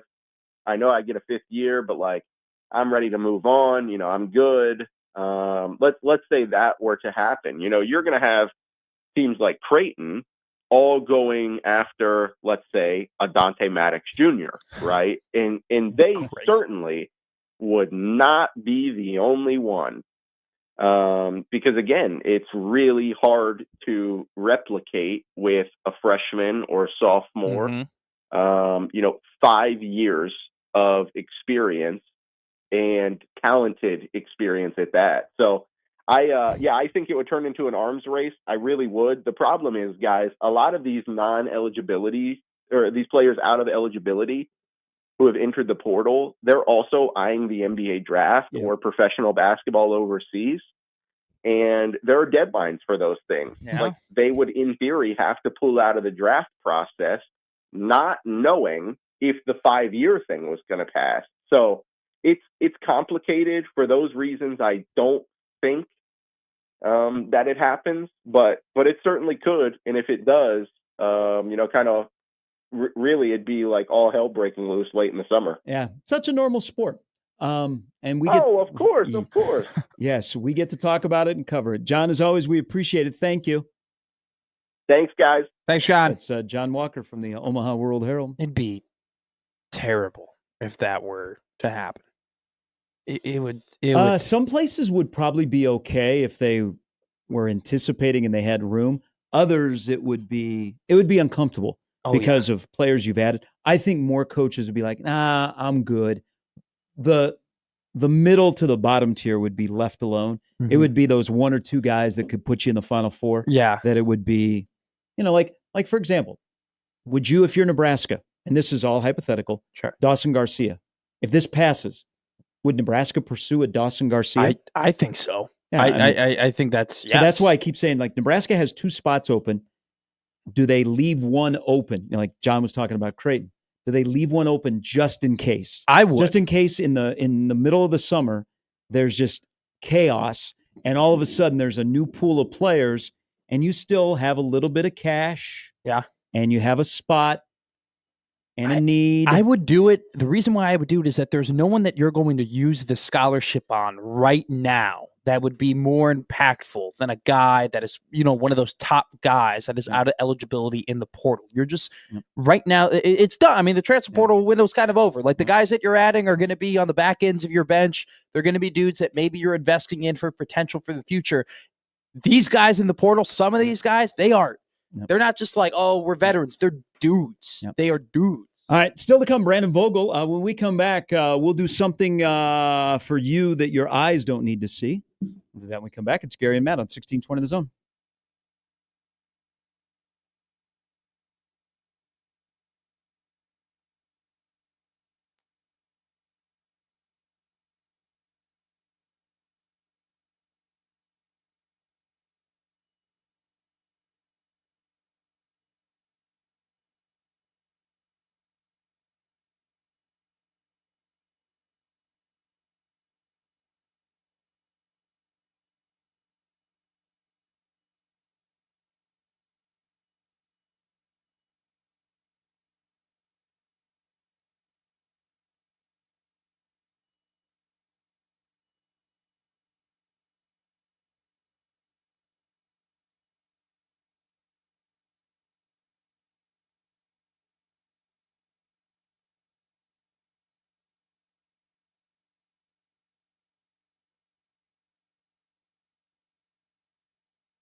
Did you guys see the list of people that will be sitting with Travis Hunter tomorrow night in Green Bay at the NFL draft? I did not. So Travis Hunter, big fan. Yes. Guy likes Not playing sarcasm. ball. We like him. Lil Wayne will be at his table. Mm-hmm. His influencer girlfriend will be there. Okay. The one that got mad at him? His little bro. Which time? Little bro Travis. So you have Travis and Travis. Nice. And then his dad, who is out of home confinement and can travel to Wisconsin, will be at Travis Hunter's table. Have we heard if Dion will be in Green Bay, considering how Travis may go number 2 overall, or is Shedeur holding something in Boulder? So Shedeur will not be there. He declined the invite. I'm assuming that they are holding something in Boulder. They're going to have the party. That's where Dion is going to be. I still don't understand why Shedeur didn't go to Green Bay. And I really, what if he falls to 21? So that's what Boulder's more fun than Green Bay. Cameras in his face. That is wuss stuff right there. That is wuss material, okay? That you are this Dion primetime Shedeur, you're wearing the chains, you're talking a lot of crap, you think you're the guy, and you're afraid of a bad moment falling. He's gonna get drafted in the first round. You're bad. You're nervous about the cameras being on you from pick to pick. What if he doesn't get drafted in the first round? I saw that today on CBS that somebody was like, he does. I don't think there's no way. No, there's no way he does it. Like, it's funny. You kind of look around the NFL.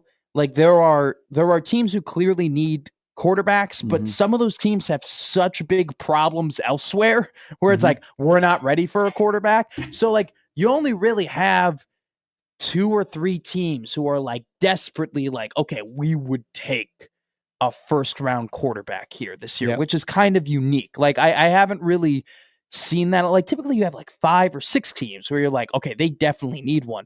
You just have, like, the Oakland Raiders have more problems than what they're doing, and they signed Geno Smith, so that's done, right? But same thing with, like, the Giants. The Giants have more problems than that. So Shedeur's going to be in the first round. I think it's wuss material that Dion and Shedeur aren't there because they're obviously avoiding the potential embarrassing moment of sliding down the draft. And he should be there for Travis. Dion has meant so much to Travis Hunter. I don't understand. I mean, it's like Travis Hunter is like his next kid. It is. He has said that numerous times. They're like super close. I don't get why Dion's not there. I think it's selfish in a way if they're really like that nervous about having the cameras on them in a negative moment. Hey, bud, you're about to be the quarterback for an NFL franchise. You are going to have some embarrassing moments. You are going to be, the camera's going to be in your face, and you're going to have to deal with the noise of like, maybe you're not good enough, especially as a first-round quarterback. Be there for your guy. Andrew, our show started off with my question about Stadium Swim out in Vegas. A lot of tinkling Circa going on. So Andrew writes into the Equitable Bank inbox. He goes, I didn't know what Stadium Swim was before you guys were talking about it this morning. And what else do I see when I Google it? One of the first pictures features Nebraska in the main screen with Harburg. For a little trivia, try and figure out which game Nebraska was playing based on the other games in the image. Thank you, Andrew. Not Creighton, Andrew. Not Creighton, Lincoln. So Andrew. The picture here, you want to take a quick look? I know which game that is. You know? How do you know which game that is? Well, because Kansas and Texas Tech are playing. Oh. And they played in 2023. It was the Maryland game. I think if you Google Stadium Swim and this image comes up that has the Nebraska game in the main screen is the Nebraska-Maryland game. That Tech game pissed me off. Good call. That's impressive. It's good stuff. I wouldn't know. Cost me my damn Alamo Bowl trip. The Texas Tech game or the Maryland game? The Texas Tech game. And then the game the following God, what a week. horrible end of the 23 season. But speaking of 23. That was quite the overreaction the day of that Maryland game. They couldn't get on, which that's right. represented the game. Yes. Oh, that's right. Because I was Bison Jimmy that day for Sam. Do you remember right. Jeff Sims came back in that Maryland game and then threw that pick? And I remember I was in Illinois, was watching it on my TV, and he comes back in the game, and I convinced myself, I'm like, you know what? This This is a good story. The redemption story. Like this is okay. Like he's sat a little bit. He's made his mistakes. He's been practicing. Like this skill is a guy that they have a lot of. I got you. He's gonna be the hero. Like, all right, here we go. First boom, pick. Well, that was fun. And I looked at my dad. I go, what? Why? I go, why did I expect anything less? And then three different quarterbacks played in that game and combined to throw 4 interceptions. And Javen Wright had one of the best strips I've ever seen in midair, falling down, grabbed that ball. It was one of his best games. Like Tommy Hill had a good game that day too. Yeah. I don't know. Maybe that'll be on the rewatch this summer on the podcast I do. I have not gone back and watched the Maryland-Nebraska game except for the last couple of series. The series that's all you need. Well, it ends with Maryland's drive to win the game, and then the right before that. But speaking of 2023, with the departure of DeAndre Barnes going into the portal, expect over the next couple of days more, and even next week, because you just have to have the paperwork in by midnight Friday into Saturday. Okay. Would you like to take a gander at the 2023 Matt Rule's first recruiting class defensive backs that they signed in that class? DeAndre Barnes, who was a late addition, was a Marcus Satterfield pickup. Just take a look. It's a scary sight. We'll do it so y'all don't have to strain yourself. Would you like to rattle off the 23 recruiting class of defensive backs and where they're currently getting their mail? Okay, here we go. If we're going down the list here, first, Ethan Nation, no longer on the team. Ramir Stewart, followed up by Dwight Boodle II, then followed up by DeAndre Barnes, who just entered the transfer portal. Oh, here's a blast from the past. Remember this guy? Sincere Safiola? That was a good one. I remember he committed, and everybody was like, how the hell did we say his last name? Fortunately, didn't have to. Didn't end up mattering. Yeah. And that's it. They're all gone. Safiola, Barnes, Nation, Boodle. See ya. Ramir Stewart. The first year was a rough year. So not only just that Maryland game, but the recruiting class and your staff that you had. And now you fast forward to the spring before you go into your third year. It's so much different, especially at that position group. Yeah. Where I think Rule has done a good job of, and now he needs answers. But okay, this ailed us. We've got to fix this. Mm-hmm. But DeAndre Barnes, first of all, it's not a surprise. And I think it should be more of an annual occurrence. The timetable for players on their development, unless you're like an offensive lineman, or you're playing behind an All-American, but you're still playing. If you have been here for 2 years and you've only hit the field once, and you're not even like a regular special teams guy, I think you're in a gots-to-go situation, and you know everything you need to know. Well, I never bought into the DeAndre Barnes was like moving up the depth chart in the spring because I didn't see it. Yeah. But this also is the part of the 105 that is a benefit and a negative. Maybe DeAndre Barnes pops wherever else he goes. Maybe he goes back home closer to Colorado. Maybe goes to Northern Colorado, something like that. Or goes to Colorado State. So maybe he pops. But it also forces you to be better at your, okay, is this the guy we want? Even if it's 105, because all 105 have to contribute. And it makes you, every guy has to have a role. And every guy has to be moving forward and contributing instead of, okay, he's not playing much, he's on scholarship. Make it the best for both. And I think this case, DeAndre Barnes wants to play, so he's going to take advantage of an opportunity, and I don't think his opportunity is here. So I think there are some pros and cons to the 105 when it comes to a guy like DeAndre Barnes. Yeah. But man, your 23 defensive back recruiting class, went away. Well, no, there's still one around. Jeremiah Charles, who was recruited as a wide receiver, who then flipped over to I'll leave DB. him as a wide receiver in the recruiting class. Here's a funny thing. Last week, Matt Rule, after his passionate press conference, said, in regard to cutting guys, he goes, well, it's only this year. And he said that, and I thought, is it only this year that you have to get rid of guys? Because what happens if you're sitting there and you're at 105 dudes and you get a late ad? You're like, oh, a guy that we thought that we really wanted, that we didn't have a shot at, was going to go here. Now he wants to come to us. What are we going to do? Well, you know what you should do? You should cut someone off of the 105 and bring in that guy that you need that just flipped that you didn't think was going to come in. Do you think Nebraska, because we've run the 105 into the ground of talking about it, and I'm not saying don't, but sure, it comes up every day.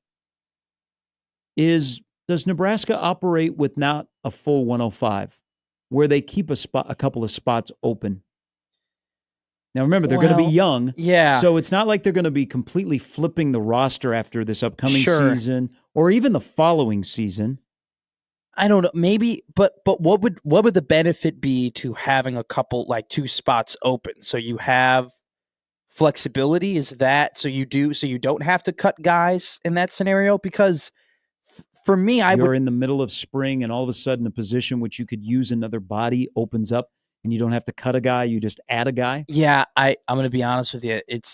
I think you need to max out the roster. I think you need to have as many guys as you possibly can on the roster so you have as many shots as developing good players as possible. And frankly, the cold hard reality is that if another guy comes in that you really want, you're going to have to cut somebody. Like this is the day and age we live in. It's tough.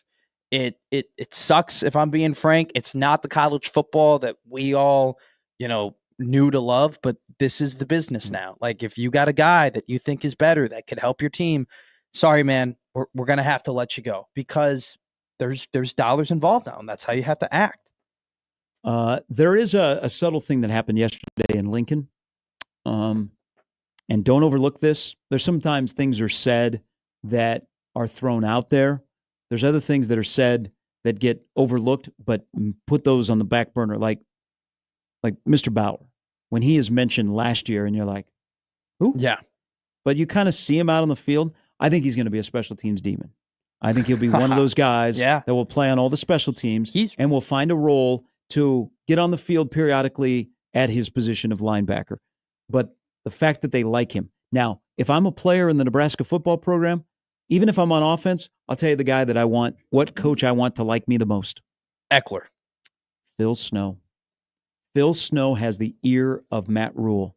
So and Phil Snow is working extensively with the defensive backs and the young defensive backs because they have so many. And that room is being coached really, really well. I mean, they've got 3 really good minds that are working practice every day. Do not overlook the fact of, you were there yesterday. Yeah. Who was the young defensive back who went to the podium? Full transparency, I left early. Amari Sanders. So do not overlook that, because it's not like Amari Sanders has been here for 3 years. Amari Sanders just got here, and they were able to preserve his red shirt last year. He played in his 4 games. They got him in the bowl game, so he played 5 games. Phil Snow loves him, and he plays a position where there looks like, hey, there's a job that is open. Phil Snow knows ball. I thought that was very subtle to a guy that still is a freshman, be a redshirt freshman technically. It's the last week of spring. They bring up Bauer, which makes sense, so he can tell the story, which was really, really cool. But they bring up a guy who, it's a redshirt freshman guy. It's funny in the NFL, right? The cliche is if you want to make a roster, you got to be good at special teams, right? Mm-hmm. That, a lot of these, you're not a superstar or anything like that. A lot of these roster spots are brought up by special teams. Isn't it that kind of the same thing a little bit in college? Like you can have a bit of the same mindset in college football in a way where, hey, if I just want to stick on the roster, if I just want to make sure that I am on the 105, I would look toward like, hey, I'm going to play hard for Coach Eckler. I'm going to make Coach Eckler like me. Mm-hmm. I'm going to be a special teams guy.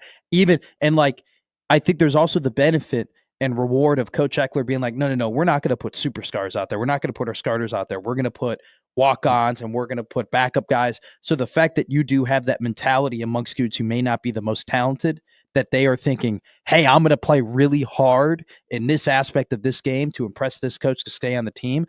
I think that's only better for the program in general. They have some guys, like I'll use Derek Branch as a example. And so in spring, they've played him in a couple of different positions. And he's somebody who is a walk-on. Yeah. But he was told late last fall that he was going to be part of the 105 because he's a guy that he might be the 3rd team at multiple positions in the back end, but he's going to play on every special teams. Yeah. And that's kind of, there's going to be a handful of Derek Branch type guys that might not break into your top 2, but if you need a third rover, when you get down to that, they're going to play, but they're going to be on every single special teams.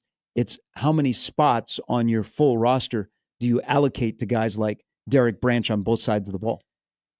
Yeah, and there's got to be the aspect of like, can you build depth as well? Like, are you a depth piece on top of that of just being? Yeah. He's going to be third string at a couple of positions. But honestly, you might have guys who are like their only job and their only responsibility is playing special teams and being a gunner and being on kickoff and being on punt. And frankly, I'm fully okay with that. Like if they are dudes who it's like that's what they do and they do it great and maybe they don't bring a ton of value elsewhere, that's good enough for me because we've seen the special teams unit how many games? I mean, they lose games with the special teams unit, plain and simple. All right, Brandon Vogel from HellCounterRead.com will join us. He's got a lot of thoughts this week of the Husker games and some other things surrounding Nebraska football. And we will dive into that with him when we return on 1620 The Zone.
And the birds are chirping in Tennessee, where we welcome in from counterweek.com, Brandon Vogel. Good morning. Good morning, guys. Rain just stopped here, so the birds can make their weekly appearance. That sounds like a fake noise. It's so perfect. That's incredible. Oh, right on cue. So now that we're getting towards the end of spring football and then it really ramps up and we speculate what the 2025 season is going to be, and you hear Rule talking, and there's some days where he's in a great mood and some days he's on edge, but he's been in really a good mood all spring because I do believe he's not just blowing. He believes that this is the team that he likes to coach because they become player led. But how much of this drive is a little bit selfish, and it's okay to be selfish if you're Matt Rule and trying to prove to people that your past history is not how you should be judged? Because if you take his whole NFL time in Carolina and the 2 years of coaching conference games, he's 18-39. How much of a drive do you think for somebody that's competitive of I'm going to show you that this is actually who I am as a football coach? Yeah, I think that's probably a pretty good chunk of it. And you mentioned, you could view that in the light of like, oh, it's not about you, but like, you want somebody who wants to be good at what they do. And I also think a portion of this is the additional challenges that have been kind of thrown in the way for all football coaches. But based on the time that he came back, like, it was, and Nebraska is kind of on that trajectory of like, here's what it was at Temple. Like it took 3 years here's what it was at Baylor, took 3 years. Like if you could do that now, while having to trim your roster, while having to deal with the transfer portal, which you didn't have to do at either spot. And it's something close to the same, or if not this year, if it gets there in the near future, I do think it adds to what we think of Matt Rule as a college football coach, and that should be. I would argue you should want your coach to be motivated by that. So, Brandon, you said something here about having to deal with the transfer portal, and that wasn't something that he needed to do, which he didn't need to do in his previous 2 stops. Now, obviously, like dealing with the changing rules and the drama has been really, really tough for every coach around the country. But just from a pure, like, hey, player acquisition standpoint, do you think having the transfer portal at this stop for Matt Rule has been an advantage or a disadvantage? Not to be the worst radio guest, but I'm not sure it's either at this point, which might make it an advantage because I think if you gave him truth serum and gave him the option of like, would you rather just do this like independent of the transfer portal? He'd probably say yes. I mean, maybe that's most football coaches, but I think with his focus on development and like the sports science pieces of it, a robust walk-on program, which Nebraska had one of the best in the country, if not the best. Like that was all part of the plan, and I think he came in really ready to try and maximize that piece of it. And now it looks like very likely that part of it's going to be gone. So I think they've been smart in the portal. I think they've made some good additions, and haven't panicked in light of that. But they've adjusted enough to know that they need to use it. 3 of the 4 guys that could be drafted this weekend were recruited by Scott Frost. If you look at the starters, potential starters on the offensive line and defensive line in 2025, there will be a couple of guys that were recruited by Scott Frost. What does it say that Nebraska and Central Florida played a basketball game with Gus Johnson on the mic, that Matt Rule would be the guy that would mention Scott Frost and not Gus Johnson, because we got a Scott Frost mention yesterday from the head coach, which probably to some people is rare, but if you go with what I just mentioned about the draft and starters in the trenches, I mean, Scott Frost is still part of Nebraska football, right? Mm-hmm. Yeah, he absolutely is, and I thought it was a nice move by Rule. Like he's always really savvy with those sorts of things, but this felt pretty genuine to me. And I mean, it's just an undeniable fact. It's still kind of hard despite the amount that all of us and everyone in the state talked about it, it's still kind of hard to find out why the Frost era went as wrong as it did, not that it, Mhm. went wrong. And I don't know that like talent identification and accumulation was part of that. It certainly wasn't their biggest issue, far from it. So to have seen some of those, I mean, Ty Robinson was a big time get out of high school, like, and so was Nash Hutmacher. So they're top end guys. You're seeing now. I think they improved quite a bit under 2 years under this current staff. And maybe that was just natural based on their trajectory as going from younger players to veteran players. But it was the smart thing to do to acknowledge that, hey, they got these guys right. So yesterday we found out that the Rose Bowl was going to be moved up an hour, and all of the college football apologists got really, really mad about it because once again, here's a tradition that we're kind of just throwing out the window, that we're not honoring, and that's been a common theme over the last couple of years here in college sports. But I always see the whole I'm done with college football. I'm done. I hate everything about college football. Yet the numbers are great and like it's still the product and everybody's still talking about it and excited about it. Has college football actually lost fans, Brandon? Like are there actually people who have stopped watching football and enjoying the product because of, or is that just hearsay? Is that just talk? Yeah, I think it's mostly talk. I mean, I'm sure this is true for some people out there who maybe if they didn't stop watching altogether, they watch less and they follow less. And they're like, it's Saturday. I want to put a game on. I'll still put a game on. Like I'm not, swearing off Coca-Cola or something.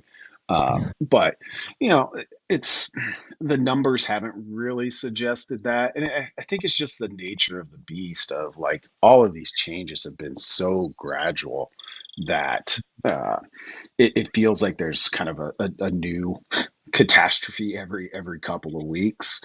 And I've kind of found myself like switching field here a little bit because there has been so much change. Like before Nebraska was in the Big Ten, I had a pretty dim view of it. It's like, oh, they're holding up like the BCS. They got to have the Rose Bowl.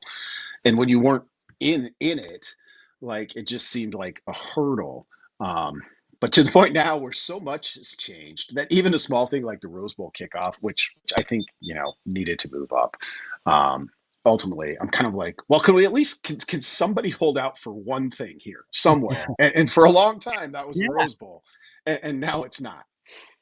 Well, hey, I'm glad that the Sugar Bowl is at 7. Yeah, I mean, we can have the sunset at the end of the game, which will be nice, picturesque. But I like that the Sugar Bowl is going to end before midnight.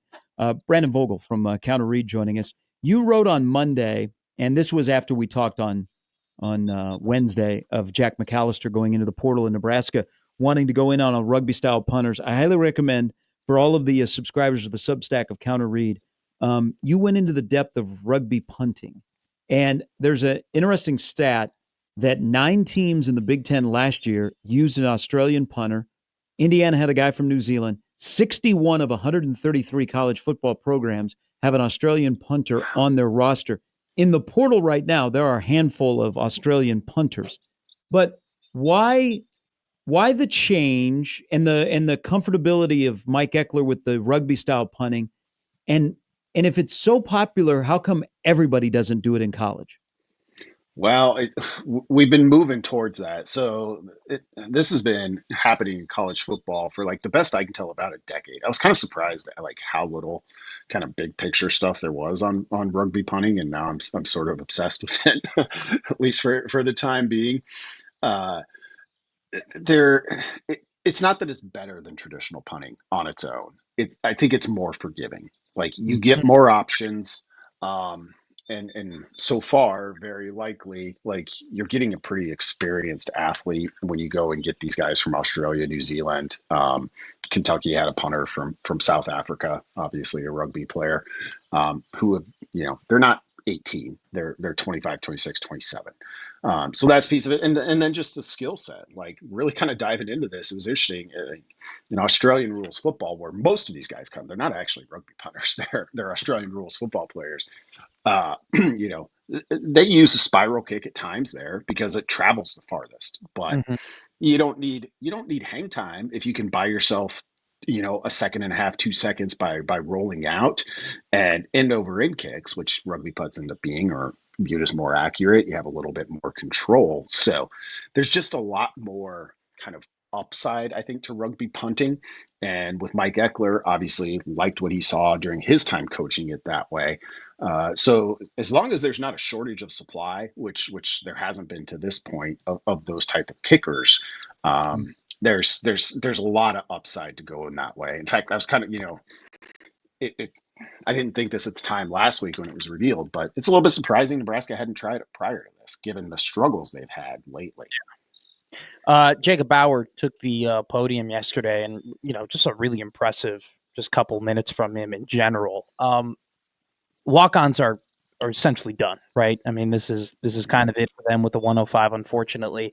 Do you think there's anything that's going to kind of replace a walk-on? That is there going to be kind of like a blue-collar thing that we all could get happy about that we're going to see in football, or is that we're just done? Nothing is going to be even close to that anymore. I mean, it's going to be tough when everybody's on scholarship. Like the designation, I think there was the shorthand that made it.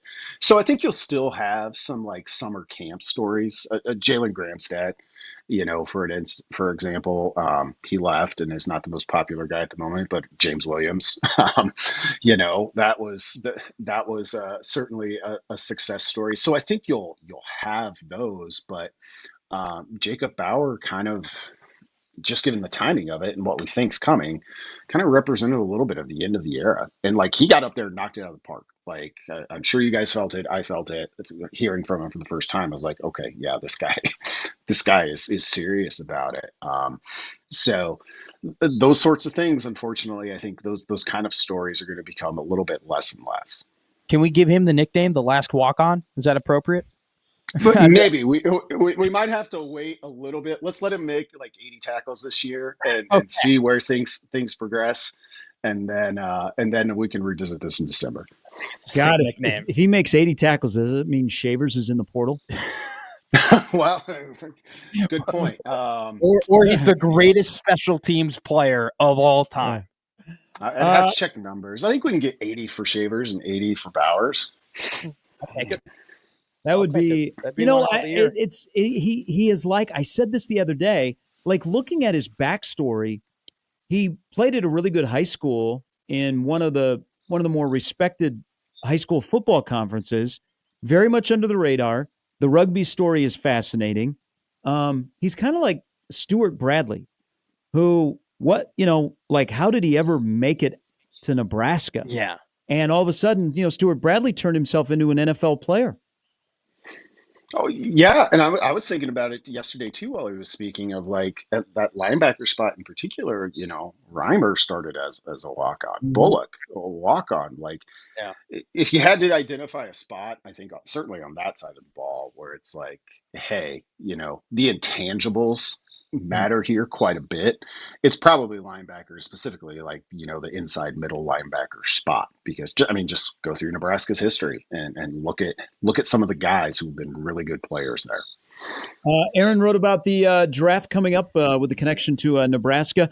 As we get to the Husker games on the weekend, what is on the docket for you and Aaron at counterread.com? Yeah, we're going to drop in with some volleyball here for the end of the week. Kind of might end up being the marquee event of the weekend with the debut of Danny Busboom-Kelly. I'm kind of playing around with some transfer stuff, taking stock of that based on where I last left it after the close of the winter window from a Big Ten perspective. So hopefully that won't be out of date with a flood of Friday entries, though. I think we still got a pretty good grasp on where the conference stands. Yes, we do. As always, appreciate it, my friend. Fantastic work by you and Aaron. All right, guys. Thanks a lot. Brandon Vogel from counterread.com and the Birds in Tennessee.